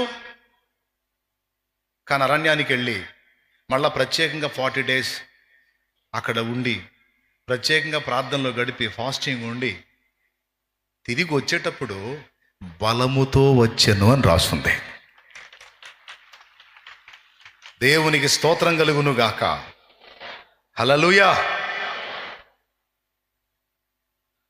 యేసు ప్రభు సైతం ప్రార్థించి బలం పొందుకున్నాడు. ప్రభు అంతటి వాడికే ప్రార్థించి బలం పొందుకోవాల్సిన అవసరం ఏర్పడితే మరి నీకు నాకు? ఇప్పుడు ప్రభు ఆత్మ బలముతో నిండొచ్చాడు. ఆ ఆత్మ బలం 2 విధాలుగా పనిచేసింది ఆయనకి. 1, ఆయన నిలబడి ఉండటానికి పనిచేసింది. 2, ఆయనలో నుండి ప్రభావం వెళ్ళి అనేక మందిని బాగు చేయడానికి, అనేక జీవితాలను వెలిగించడానికి అది పనిచేసింది.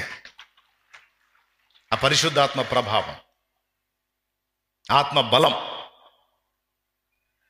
మనం బాప్తిస్మం పొందినప్పుడు పరిశుద్ధాత్మ మనలోనికి ప్రవేశిస్తాడు.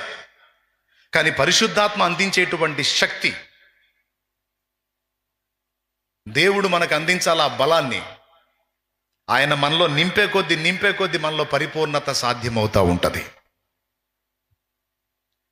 దీన్ని మనం పాటల్లో పాడుతున్నాం కానీ గుర్తుపట్టట్లా. నాలో నీ ఉండుటే నీలో నేనుండుటే నా ఆత్మీయ అనుభవమే, పరిశుద్ధాత్ముని అభిషేకముతో నే పరిపూర్ణత చెందిత. నాలో నీ ఉండుటే, నీలో నేనుండుటే నా ఆత్మీయ అనుభవమే, పరిశుద్ధాత్ముని అభిషేకముతో నే పరిపూర్ణత చెందిత. ఎట్లా పరిపూర్ణత చెందుతానన్నాడు? పరిశుద్ధాత్ముని అభిషేకముతో. పరిశుద్ధాత్మ శక్తి మనలో పర్ఫెక్ట్గా పనిచేస్తేనే మనం పరిపూర్ణత సాధించగలం, లేకపోతే కష్టం. వాళ్ళున్నంత పరిపూర్ణంగా మనం ఉండాలంటే వాళ్ళు పొందిన శక్తి మనం పొందక తప్పదు. వాళ్ళు అలాగూ దేవుణ్ణి అడిగి అడిగి అడిగి అడిగి ఆత్మతో నింపబడ్డందున ఆనాడు వాళ్ళు వెలిగిన ఆ వెలుగు ఈనాటికి కూడా అనేక మందికి నక్షత్రాలై ప్రకాశిస్తానే ఉన్నారు. వాళ్ళు పాత నిబంధన ప్రవక్తలు నక్షత్రాలాగానే ఉన్నారు. ప్రభు అయిన యేసు అతిపెద్ద నక్షత్రం లాగున్నాడు, నీతి సూర్యుడై ఉన్నాడు. అపోస్తలులు నక్షత్రాలే అయి ఉన్నారు. ఈరోజు కూడా పౌలు మాదిరిని చూస్తున్నాగా, పేతురు ఎలా నడుచుకున్నాడో చూస్తున్నాగా. ఆనాడు వాళ్ళు రాసినటువంటి ఉత్తరాలే ఈనాడు మనకి పరిశుద్ధ లేఖనాలుగా మారిపోయాయంటే అది ఎంత గొప్ప విషయమో ఆలోచించండి. ఇది ఎలా సాధ్యమైంది? వాళ్ళు నాలాంటి మనుషులే కదా అంటే వాళ్ళు పొందిన శక్తి మనం పొందలా, అది తేడా. ప్రభు ఆత్మ బలముతో నిండిన వాడై వచ్చి ఫలించాడు. అపోస్తలులు కూడా అలాగో బలముతో నిండిన తరువాత వెళ్ళి ప్రకటించారు. ఆ బలం కోసం మేడగదిలో కనిపెట్టుకొని ప్రార్థన చేసి శక్తి పొందుకున్నారు.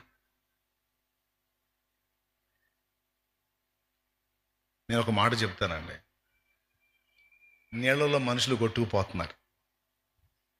శక్తి లేనివాడు ఏం చేస్తాడు? నన్ను ఎవడన్నా లాగండ్రా, నన్ను లాగండ్రా అంటుంటాడు. అవునా? శక్తి గలవాడు ఏం చేస్తాడు? ఈదుతూ వాడిని వాడు కాపాడుకుంటూ నీలాంటి వాడు నాలాంటి వాడిని చొక్కా పట్టుకొని ఒడ్డుకు తీసుకొస్తాడు. వాడే పేషెంట్ అనుకో, వాడి కొద్ది గొప్ప శక్తి కలిగినోడు అనుకో, వాడు ఇంకొకటి లాగటం కదా, వాడే కూర్చొని అయ్యా నన్ను రక్షించండి రక్షించండి అనాల్సి వచ్చింది. ఈరోజు మనకి బలం ఎందుకు అవసరమైందంటే, ఒకటి మనము ఆత్మీయంగా బ్రతుకున్నట్లు, రెండవది అనేక మందిని మనము బయటికి తెచ్చున్నట్లు మనకు బలం అవసరమై ఉన్నది.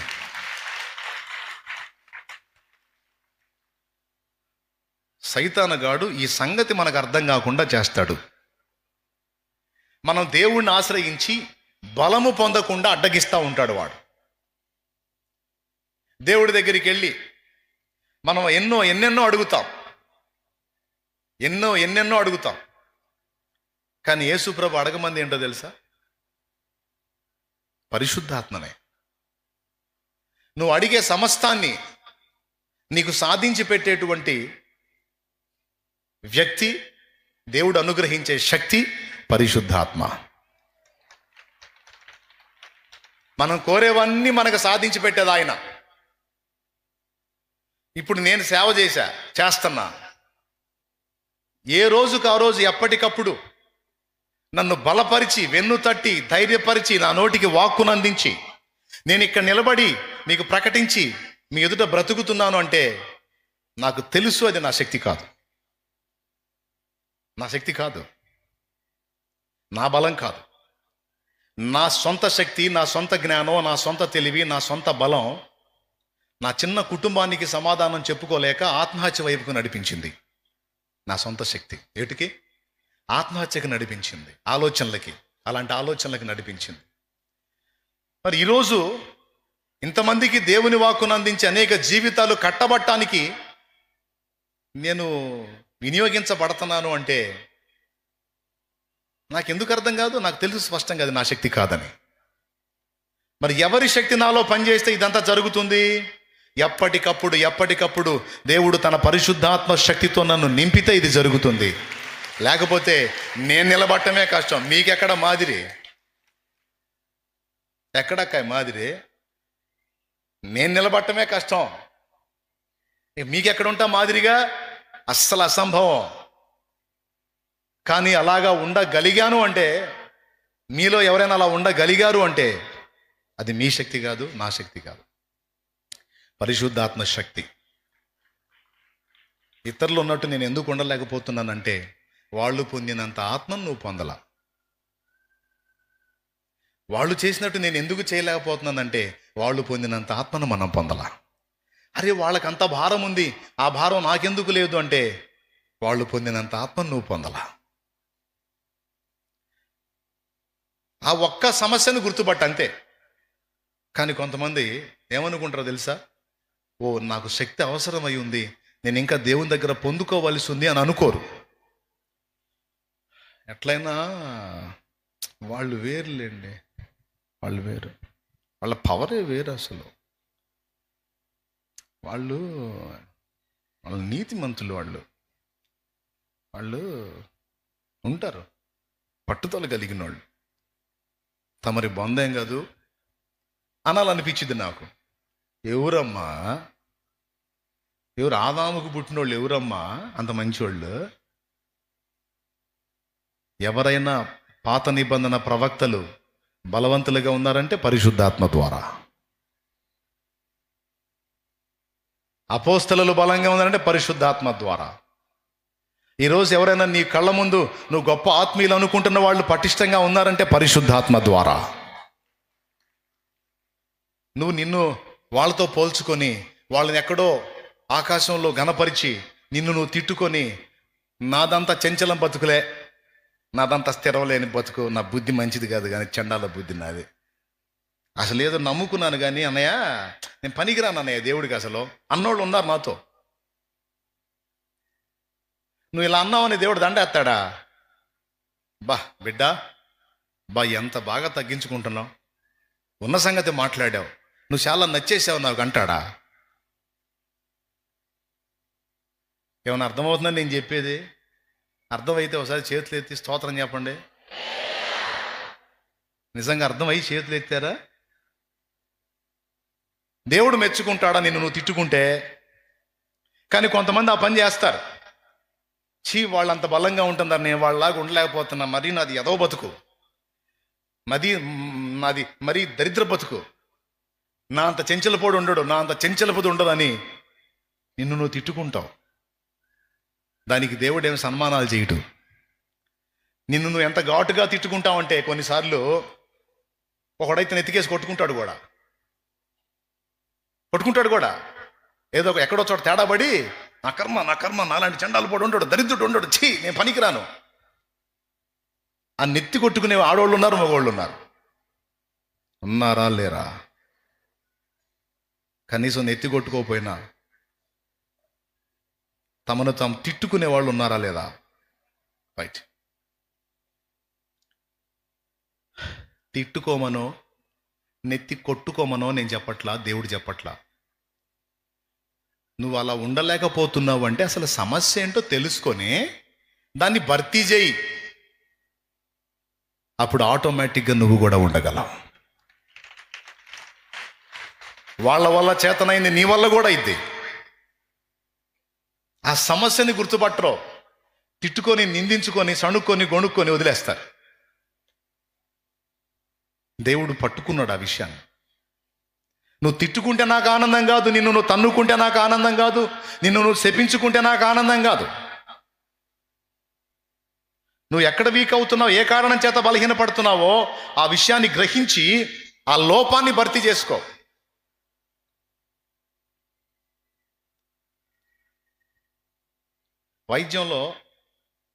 వైద్యంలో చాలా మంది చేసేది ఏందో తెలుసా?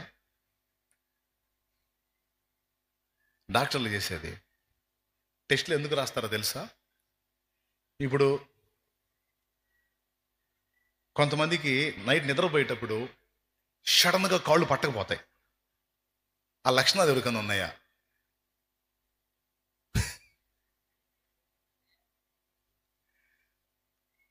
ఉంటే చేతులు ఎత్తండి, నైట్ నిద్రపోయేటప్పుడు టపిమని పట్టుకుపోతాయి.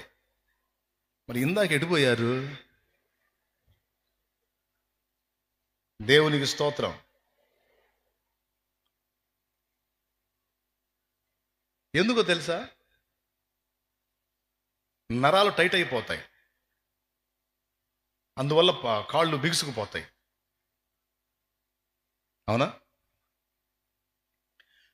ఎందుకు నరాలు అట్లా అయిపోతున్నాయి అంటే బాడీలో నరాలలో ఉండాల్సింది ఏదో తగ్గింది.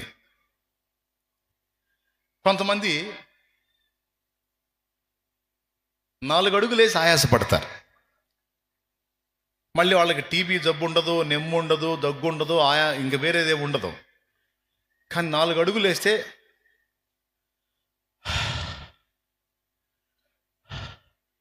ఏందమ్మాయి, ఏందోనమ్మ గుండె దడగా ఉంది,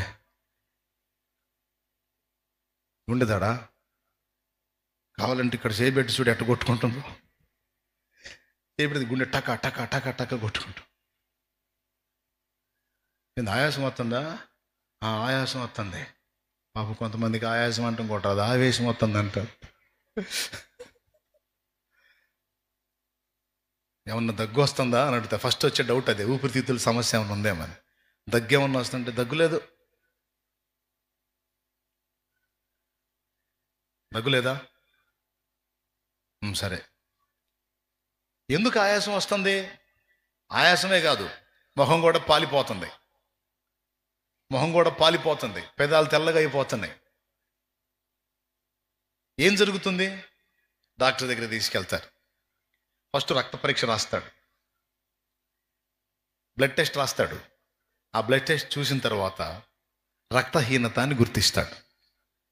గుర్తించి, అమ్మాయి తింటావా? తింటానండి. ఏం తింటావు? పొద్దున్న 4 ఇడ్లీ తింటానండి. 4 ఇడ్లీ. అన్నం ఎప్పుడు తింటావు? 3ంటికి అన్నం తింటానండి. 3ంటికి అన్నం. సాయంత్రం పూట ఏం తింటావు? సాయంత్రం పూటే చపాతి. ఏంటిది? చపాతి. చపాతి తింటానండి.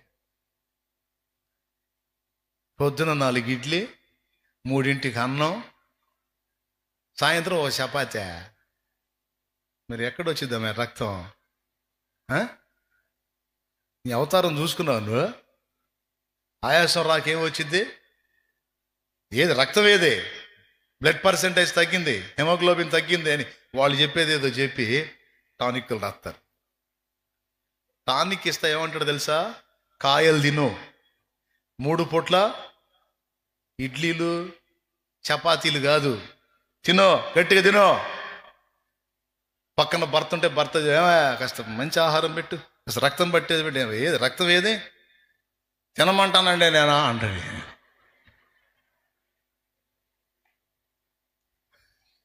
దేవునికి స్తోత్రం. ఇక ఆయన ఇచ్చినటువంటి మందు వాడుకుంటే, తిండి తింటా బ్లడ్ పట్టేసరికి ఆయాసం పోయింది. అంటే ఇప్పుడు ఏం చేశాడు? ఆ వ్యక్తిని టెస్ట్ చేసి ఆ వ్యక్తిలో ఉండాల్సింది ఏదో తగ్గింది.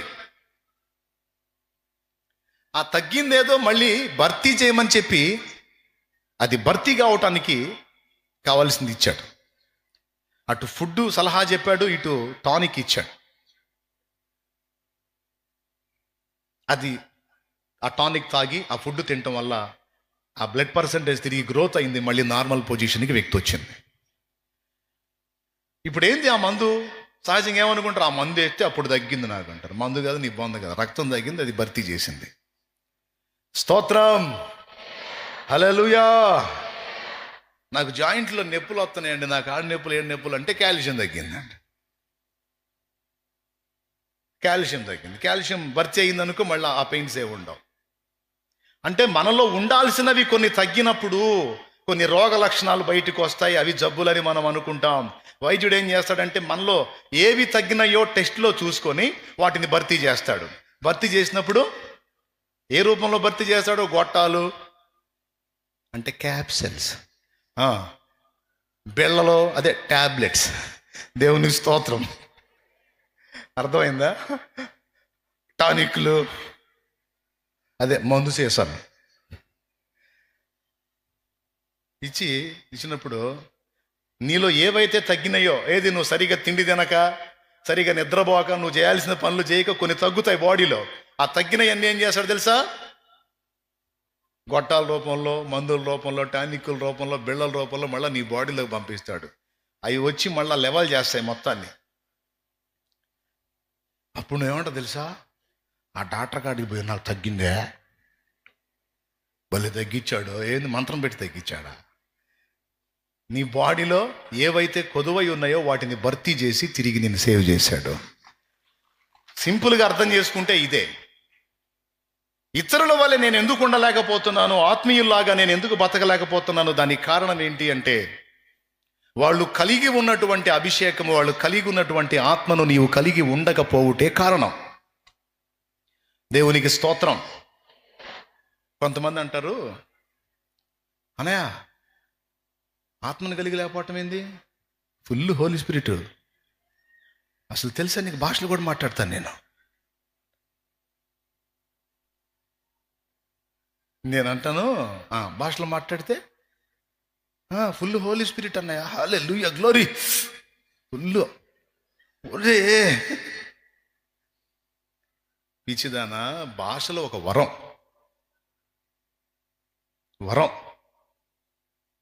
అర్థమైందా? వరం వేరు, బలం వేరు. ఫర్ ఎగ్జాంపుల్, సొలొమోను ఉన్నాడు, మేధావి, ఎలాంటి చిక్కు ప్రశ్నలో కూడా సమాధానం ఇవ్వగలిగే జ్ఞానమును వరముగా పొందాడు. ఆ వరం ఉన్నంత మాత్రాన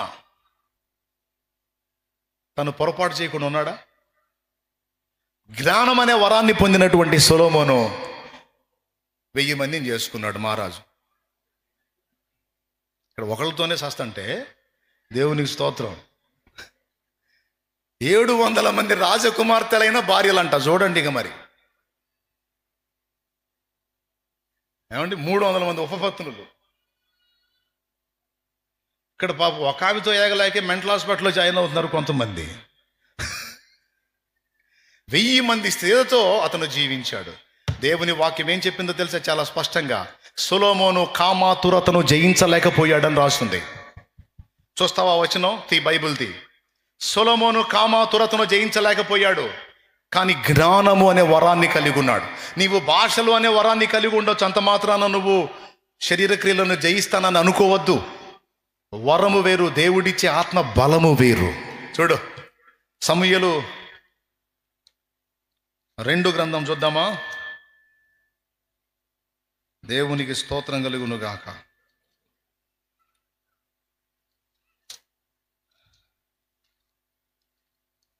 ఒక నిమిషం ఆగండి. రాజుల 2 గ్రంథం చూద్దాం. 2 గ్రంథమా 1 గ్రంథమా? మొదటి గ్రంథం. ఒక్క నిమిషం ఆగండి. రాజుల మొదటి గ్రంథం 11. ఆ ఒక్క మాట చూడండి చాలు. 2వ వచనం చూడండి.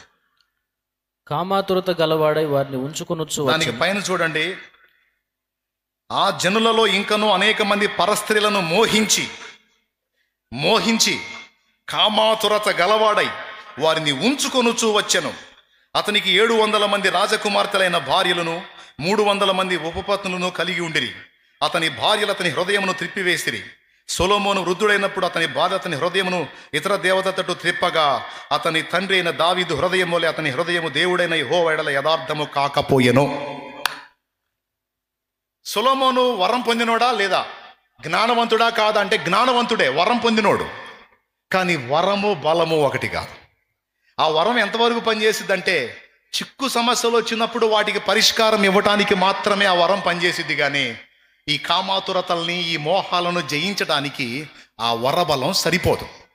దానికి దేవుని పాదాలను పట్టుకొని వేడుకోవాలి. దేవా, ఈ ఐహిక విచారాలను అధిగమించినట్లు నాకు బలం ఇమ్మని వేడుకోవాలి. అర్థమైతే కొట్టు, అర్థం కాకపోతే వదిలే. అర్థం స్పష్టంగా అర్థమైతే కొట్టు గట్టిగా.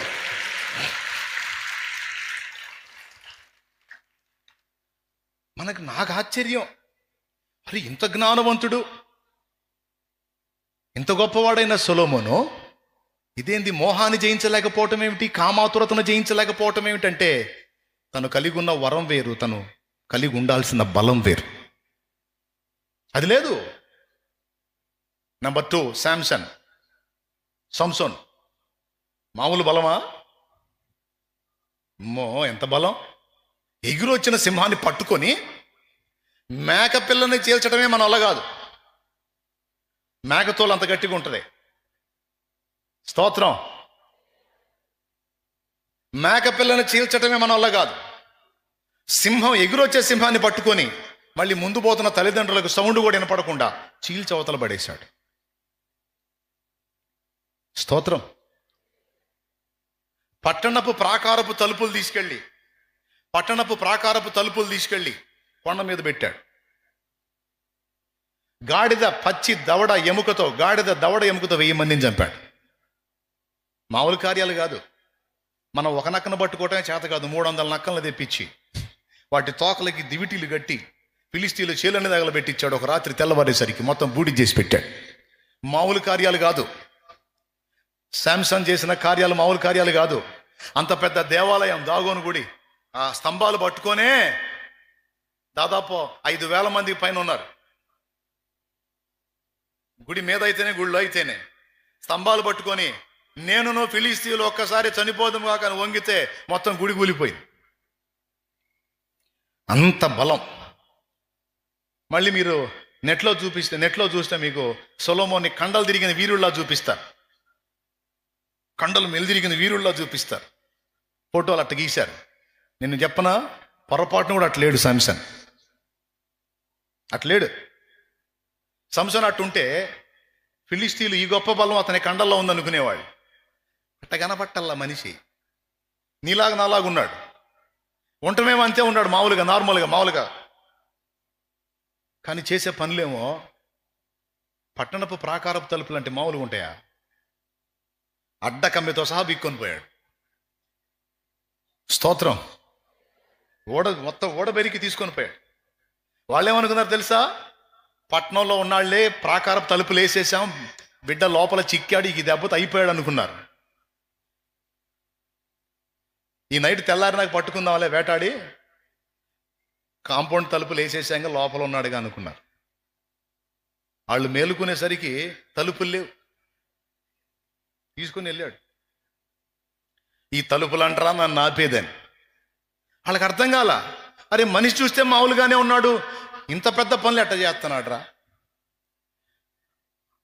అప్పుడు దెలీలాని పట్టుకున్నారు. ఇతని గొప్ప బలం ఎందులో ఉందో మాకు అర్థం కావటాలో నువ్వు చెప్పమ్మా అని దెలీలాని పట్టుకున్నారు. ఎందుకంటే దెలీలా సంసన్ వీక్ పాయింట్. స్తోత్రం. అరే పట్టణపు ప్రాకారపు తలుపులు తీసుకెళ్లి కొండల మీద పెట్టినంత బలం కలిగినోడు, ఎగురొచ్చే సింహాన్ని అలాగ పట్టుకొని చీల్చినోడు, గాడిద దవడ ఎముక తీసుకొని 1000 మందిని కుప్పలుగా చంపినోడు, స్త్రీని జయించలేకపోయాడేంది? ఎంత దారుణం అంటే ఆ ఒళ్ళో తలబెట్టి నిద్రపోతున్నాడు బిడ్డ.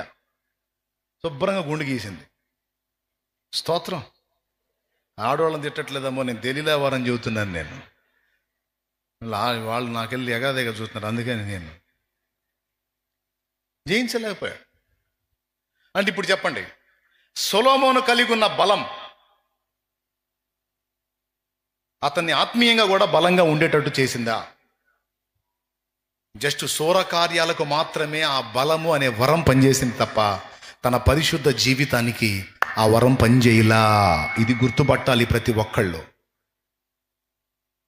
కాబట్టి నాకు వరం ఉందిలే అంటే వరం పరిచర్య అవసరానికి మాత్రమే ఉపయోగపడేది తప్ప నీ ఆత్మీయ జీవిత బలాభివృద్ధికి నువ్వు దేవుణ్ణి ఖచ్చితంగా అడిగి ఆత్మను పొందుకోవాల్సిందే, శక్తిని పొందుకోవాల్సిందే.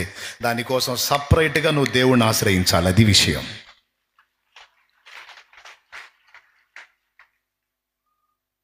లేకపోతే కష్టం. కాబట్టి నువ్వు తొట్టుపడ్డప్పుడల్లా నిన్ను నువ్వు శపించుకోవటం, తిట్టుకోవటం, దూషించుకోవటం, నిందించుకోవటం కాదు. లోపాన్ని గుర్తుపట్టి ఆ లోపాన్ని భర్తీ చేయాలి. అది దేవుడు కోరుతుంది. దేవా, ఎందుకు జయించలేకపోతున్నాను దేవా? నా తోడి పరిశుద్ధులు అన్ని జయించి ఉండగలిగినప్పుడు వాళ్ళంతా నిగ్రహించుకున్నప్పుడు నేనెందుకు ఉండలేకపోతున్నాను తండ్రి అని దేవుని ముందు కూర్చోవాలి. దేవుడు చెప్పాడు, నా ఆత్మ చేతనే వాళ్ళు అలా నిలబడగలిగారు. అట్లయితే ఆత్మను నాకివ్వు, ఆ బలమును నాకివ్వు అని ఎరిగిన వాళ్ళై ప్రార్థననే పాటగా పాడారు పాత తరపు భక్తులు. ఆత్మ నింపుమా, జీవాత్మ నింపుమా, పరమ పావనాత్మ నీదు వరము నీయుమా. ఆత్మ నింపుమా, జీవాత్మ నింపుమా, పరమ పావనాత్మ నీదు వరము నీయుమా. ఆత్మ నింపుమా.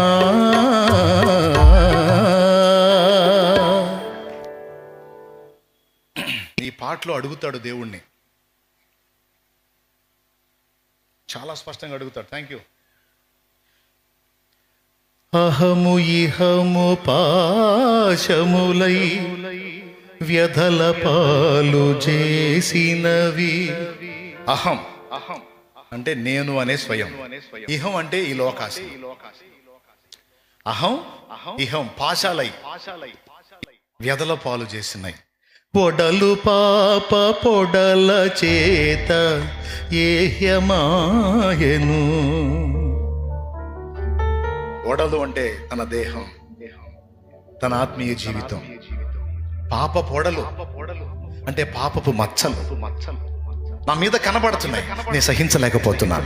నేనేంటి, ఈ జీవితం ఏంటి?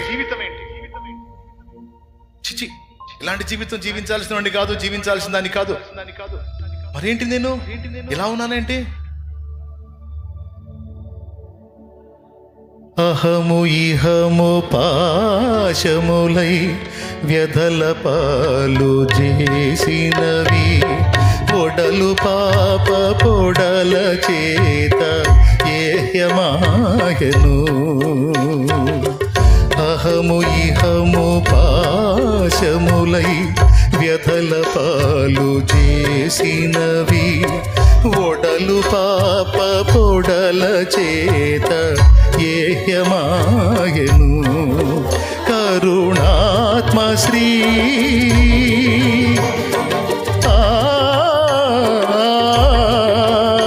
కరుణాత్మ శ్రీ ఈ కరుణమించి శరణమీయుమా. తృణమైన బ్రతుకు తూలిపోగా జాలి చూపుమా. ఆత్మ నింపుమా, జీవాత్మ నింపుమా, పరమ పావనాత్మ నీదు వరము నీయుమా. ఆత్మ నింపుమా.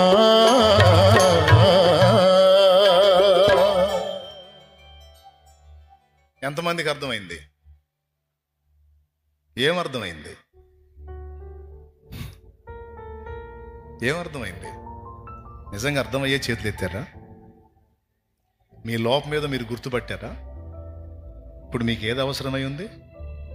మనకేది అవసరమై ఉంది? మనం ఆత్మను కలిగి ఉన్నామా లేదా? కలిగి ఉన్నాం. కానీ ఎంత కలిగి ఉన్నాం?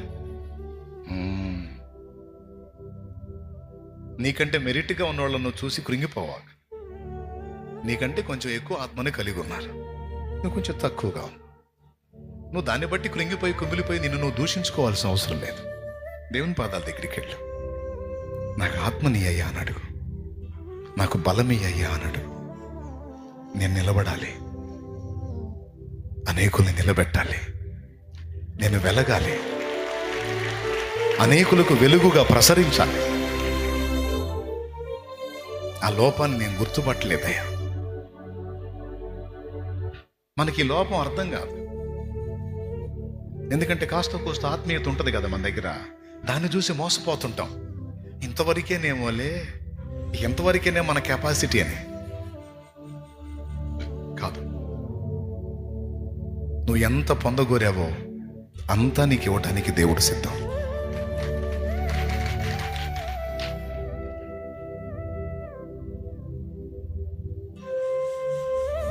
నువ్వు ఆయన్ని అడుగుతా ఉంటే ఇలా పరిపూర్ణంగా నింపుతాడు నిన్ను. అలా పరిపూర్ణ ఆత్మతో నింపబడినప్పుడు స్టెఫను చేసినట్టు నువ్వు చేయగలవు, క్షమించగలవు. అలా పరిపూర్ణ ఆత్మతో నింపబడగలిగినప్పుడు పౌలు జయించినట్టు శరీరేచ్ఛలను జయించగలవు. అలా పరిపూర్ణ ఆత్మతో నువ్వు నింపబడ్డప్పుడు మోషే అనేక జనాంగాన్ని నడిపించినట్టు నడిపించగలవు. ఇదంతా ఆత్మశక్తిలోనే ఉంది. రహస్యమంతా అక్కడే ఉంది. అలా నింపబడగలిగితే రోగులను బాగు చేయగలవు, ప్రభు రాజ్యాన్ని నిర్మించగలవు, ప్రభు చిత్తాన్ని చెయ్యగలవు, పరిశుద్ధతను సాధించగలవు. మనకు ఆశ పరిశుద్ధత కావాలి, పరిశుద్ధంగా బ్రతకాలి. అది కూడా చేయగలం. ఇదంతా మనం పొందుకున్నట్లు కొద్ది గొప్ప పొందిన ఆత్మతో తృప్తి చెందక కంప్లీట్గా ఆత్మతో నింపబడినట్లు మానక మనం ప్రార్థన చేద్దామా? గోజాడుకుందామా దేవుణ్ణి? అప్పుడు మాత్రమే పాత నిబంధన ప్రవక్తలు, ప్రభు అయిన యేసుక్రీస్తు, అపోస్తులలాగా నువ్వు ప్రస్తుతం చూస్తున్న పరిశుద్ధులు ఎలాగైతే జయించగలిగి నిలబడగలిగారో అలాగున నిలిచి నువ్వు వెలిగించబడగలుగుతావు, ఫలించగలుగుతావు, అనేక మందికి మాదిరిగా ఉండగలుగుతావు. ఆ ఆత్మీయతను నువ్వు సాధించున్నట్లు దేవుణ్ణి అడగాలి. వరాలను చూసి భ్రమపడొద్దు. వరము వేరు, బలము వేరు. వరం ఉంటే అంతవరకే.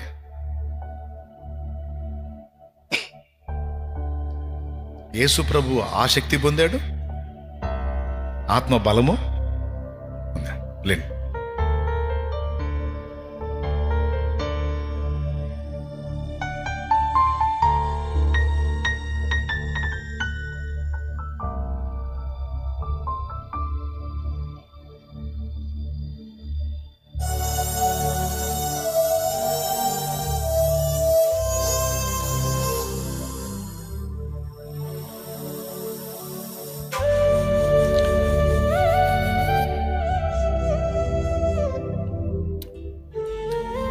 మీకు ఒక మాట, మీ కళ్ళ ముందు ఆత్మీయ జీవితంలో ఎవరైనా నిలవలేక తొట్టుపడితే వాళ్ళని తిట్టొద్దు.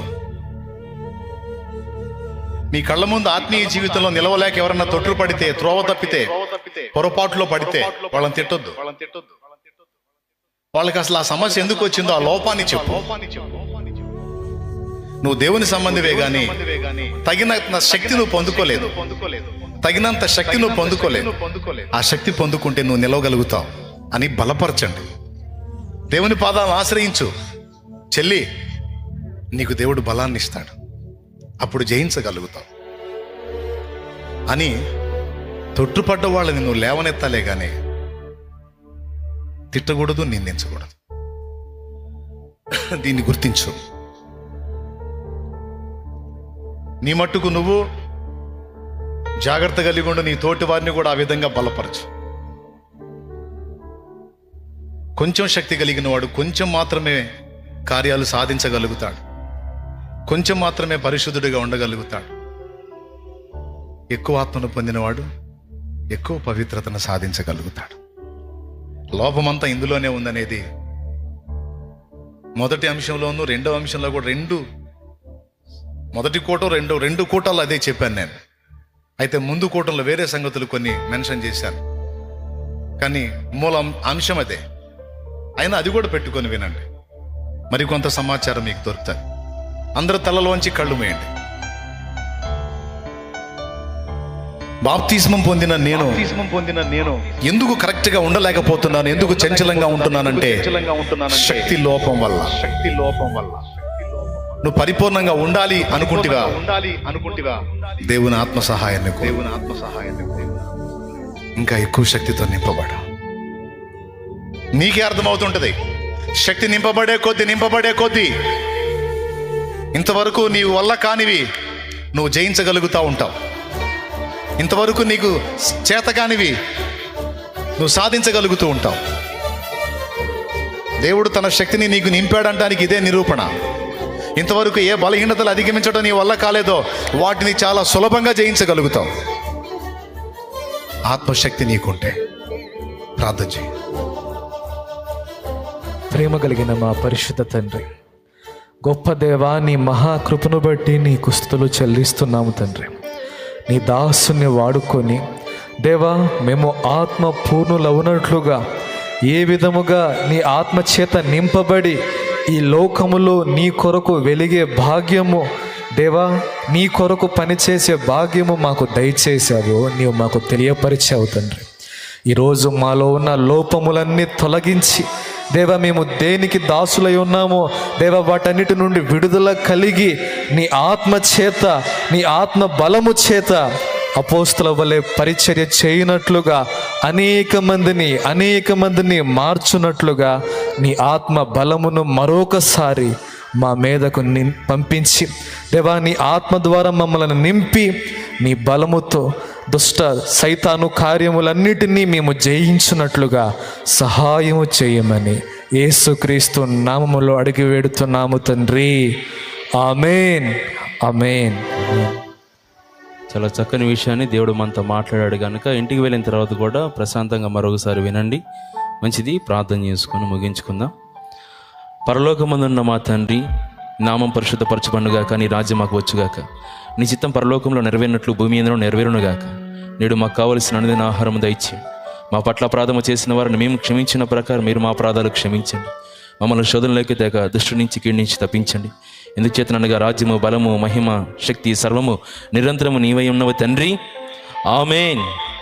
మన తండ్రి అయిన దేవుని ప్రేమ, ఆయన ప్రియకుమారుడు, మనందరి రక్షకుడైన యేసుక్రీస్తు వారి దివ్యమైన కృప, పరిశుద్ధాత్మ దేవుని అన్యోన్య సహాయ సహవాసం సమకూడిన మనకు సకల పరిశుద్ధులకు సార్వత్రిక సంఘమంతటికి సదాకాలము తోడే నడిపించునుగాక. ఆమేన్. ప్రవేశ రక్తమే జయం, యేసు నామమునకే సంపూర్ణ విజయం కలుగునుగాక. హల్లెలూయా, హల్లెలూయా, హల్లెలూయా. అలాగే వచ్చే శనివారం, రెండవ శనివారం కనుక ఆన్లైన్ ప్రార్థన ఉంటుంది. యథావిధిగా రాత్రి 9 గంటలకల్లా ఆన్లైన్ ప్రార్థన ప్రారంభించబడింది. సంపూర్ణ రాత్రికాల ప్రార్థన. కాబట్టి మీరందరూ కలిసి రండి. మనలో మీ ఇరుగు పొరుగు వారు కూడా తెలియజేసి ఆ రోజు తీసుకుని రండి. అందరి కోసం ప్రార్థన చేస్తారు. ఒక ప్రత్యేకమైన సందేశాన్ని కూడా దైవజనులు ఆ రోజు మనకు అందిస్తారు. కనుక వచ్చే శనివారం ఆన్లైన్ ప్రార్థన ఉంది, సంపూర్ణ రాత్రికాల ప్రార్థన ఉంది కనుక దయచేసి గమనించండి. అలాగే లైవ్లో ఇక్కడ కూడా కొంతమంది ఉన్నారు, కొన్ని బలహీనతల మధ్య మరి కొన్ని ప్రార్థన అవసరాలు కలిగి ఉన్నారు. మీ అందరి కోసం కలిపి మేము ప్రార్థన చేస్తాను. ఒకవేళ మీరు నూనె బాటిల్ ఏదైనా మీ దగ్గర ఉంటే అది కూడా మీ చేత పట్టుకోండి, మేము ప్రార్థన చేస్తాం. మీరు విశ్వాసంతో వెళ్ళండి, దేవుడి కార్యాలు మీ జీవితాల్లో జరుగుతాయి. మీరున్న దగ్గరే ఉండి కనులు మూసి ప్రార్థనలు ఏకీభవించండి. ప్రేమస్వరూపి, నమ్మదగిన దేవా, నీకు స్తోత్రాలు నైనా. ఈ శుభవేళ ఇంతవరకు ఎన్నో సంగతులు నైనా మేము ఎలా జీవించాలో మీరు మాతో మాట్లాడినందుకు స్తోత్రం. ఇంతవరకు నైనా మీరు మమ్మల్ని దర్శించినందుకు వందనాలు. నీ బిడ్డలందరి కొరకు మరోసారి ప్రార్థిస్తుండగా సహాయం చేయి. ఎవరెవరు ఎలాంటి సమస్యల్లో ఉన్నారు, బంధకాలలో ఉన్నారు, ఇబ్బందుల్లో ఉన్నారు, ఇరుకుల్లో ఉన్నారు, యేసు నామములో ప్రతి బిడ్డకు విడుదల కలుగునుగాక. నైనా ఎట్టి బలహీనతలైన యేసు నామములో తొలగిపోవునుగాక. సంపూర్ణ స్వస్థత కలిగేదానికి సహాయం ఇచ్చేయండి. అలాగే నైనా వ్యాపారాలు దీవించండి, పనిపాటలో తోడే ఉండండి. చేస్తున్న కార్యాలు నీ కృపతో సఫలపరచమని ప్రార్థన చేస్తున్నాం. వీటి కొరకు నీ బిడ్డలు నైనా ఆశ కలిగి మానక నీ పాదాలు పట్టుకుని ప్రార్థిస్తూ ఉన్నారు. యేసు నామములో ప్రతి ప్రార్థనలకు గొప్ప జవాబులు కలుగునుగాక. మరలా నీ సన్నిధికి వచ్చి సాక్ష్యం చెప్పే కృప దయచేనైనా. ఎంత మొండి సమస్యలైనా, ఎంత జటిలమైన పరిస్థితులైనా యేసు నామములో సమాధానం కలుగునుగాక. ప్రభువా, ప్రార్థిస్తుండగా సహాయం చేయి. వారి చేతిలో ఉన్న నూనెను కూడా జ్ఞాపకం చేసుకోండి. మీ రక్తముగా మార్చండి. అది వినియోగించినప్పుడు ఎక్కడైతే రాసి ప్రార్థన చేస్తారో అక్కడల్లా గొప్ప కార్యాలు, ఆశ్చర్య కార్యాలు యేసు నామములో జరుగునుగాక. సాక్ష్యాలతో నీ నామాన్ని మహింపరచుకునే కృప మాకు అనుగ్రహించండి. అలాగే నేను ఇక్కడ లైవ్లో కూడా ఉండే అనేక మంది బిడ్డలు ప్రభువా శ్రద్ధగా నీ మాటలు విని ఇంతవరకు నీ సన్నిధిలో ఉండగా వారి కుటుంబాల్లో, జీవితాల్లో, పనైనా వ్యక్తిగత విషయాల్లో ఎక్కడెక్కడైతే ప్రాబ్లమ్స్ని ఎదుర్కొంటూ ఉన్నారో యేసు నామములో అవన్నీ తొలగిపోవునుగాక. నీ బిడ్డలు కూడా సమాధానం కలిగించమని యేసుక్రీస్తు పరిశుద్ధమైన నామములు అడిగి ప్రార్థించి పొందుకొని ఉన్నాము మా తండ్రి. ఆమేన్, ఆమేన్.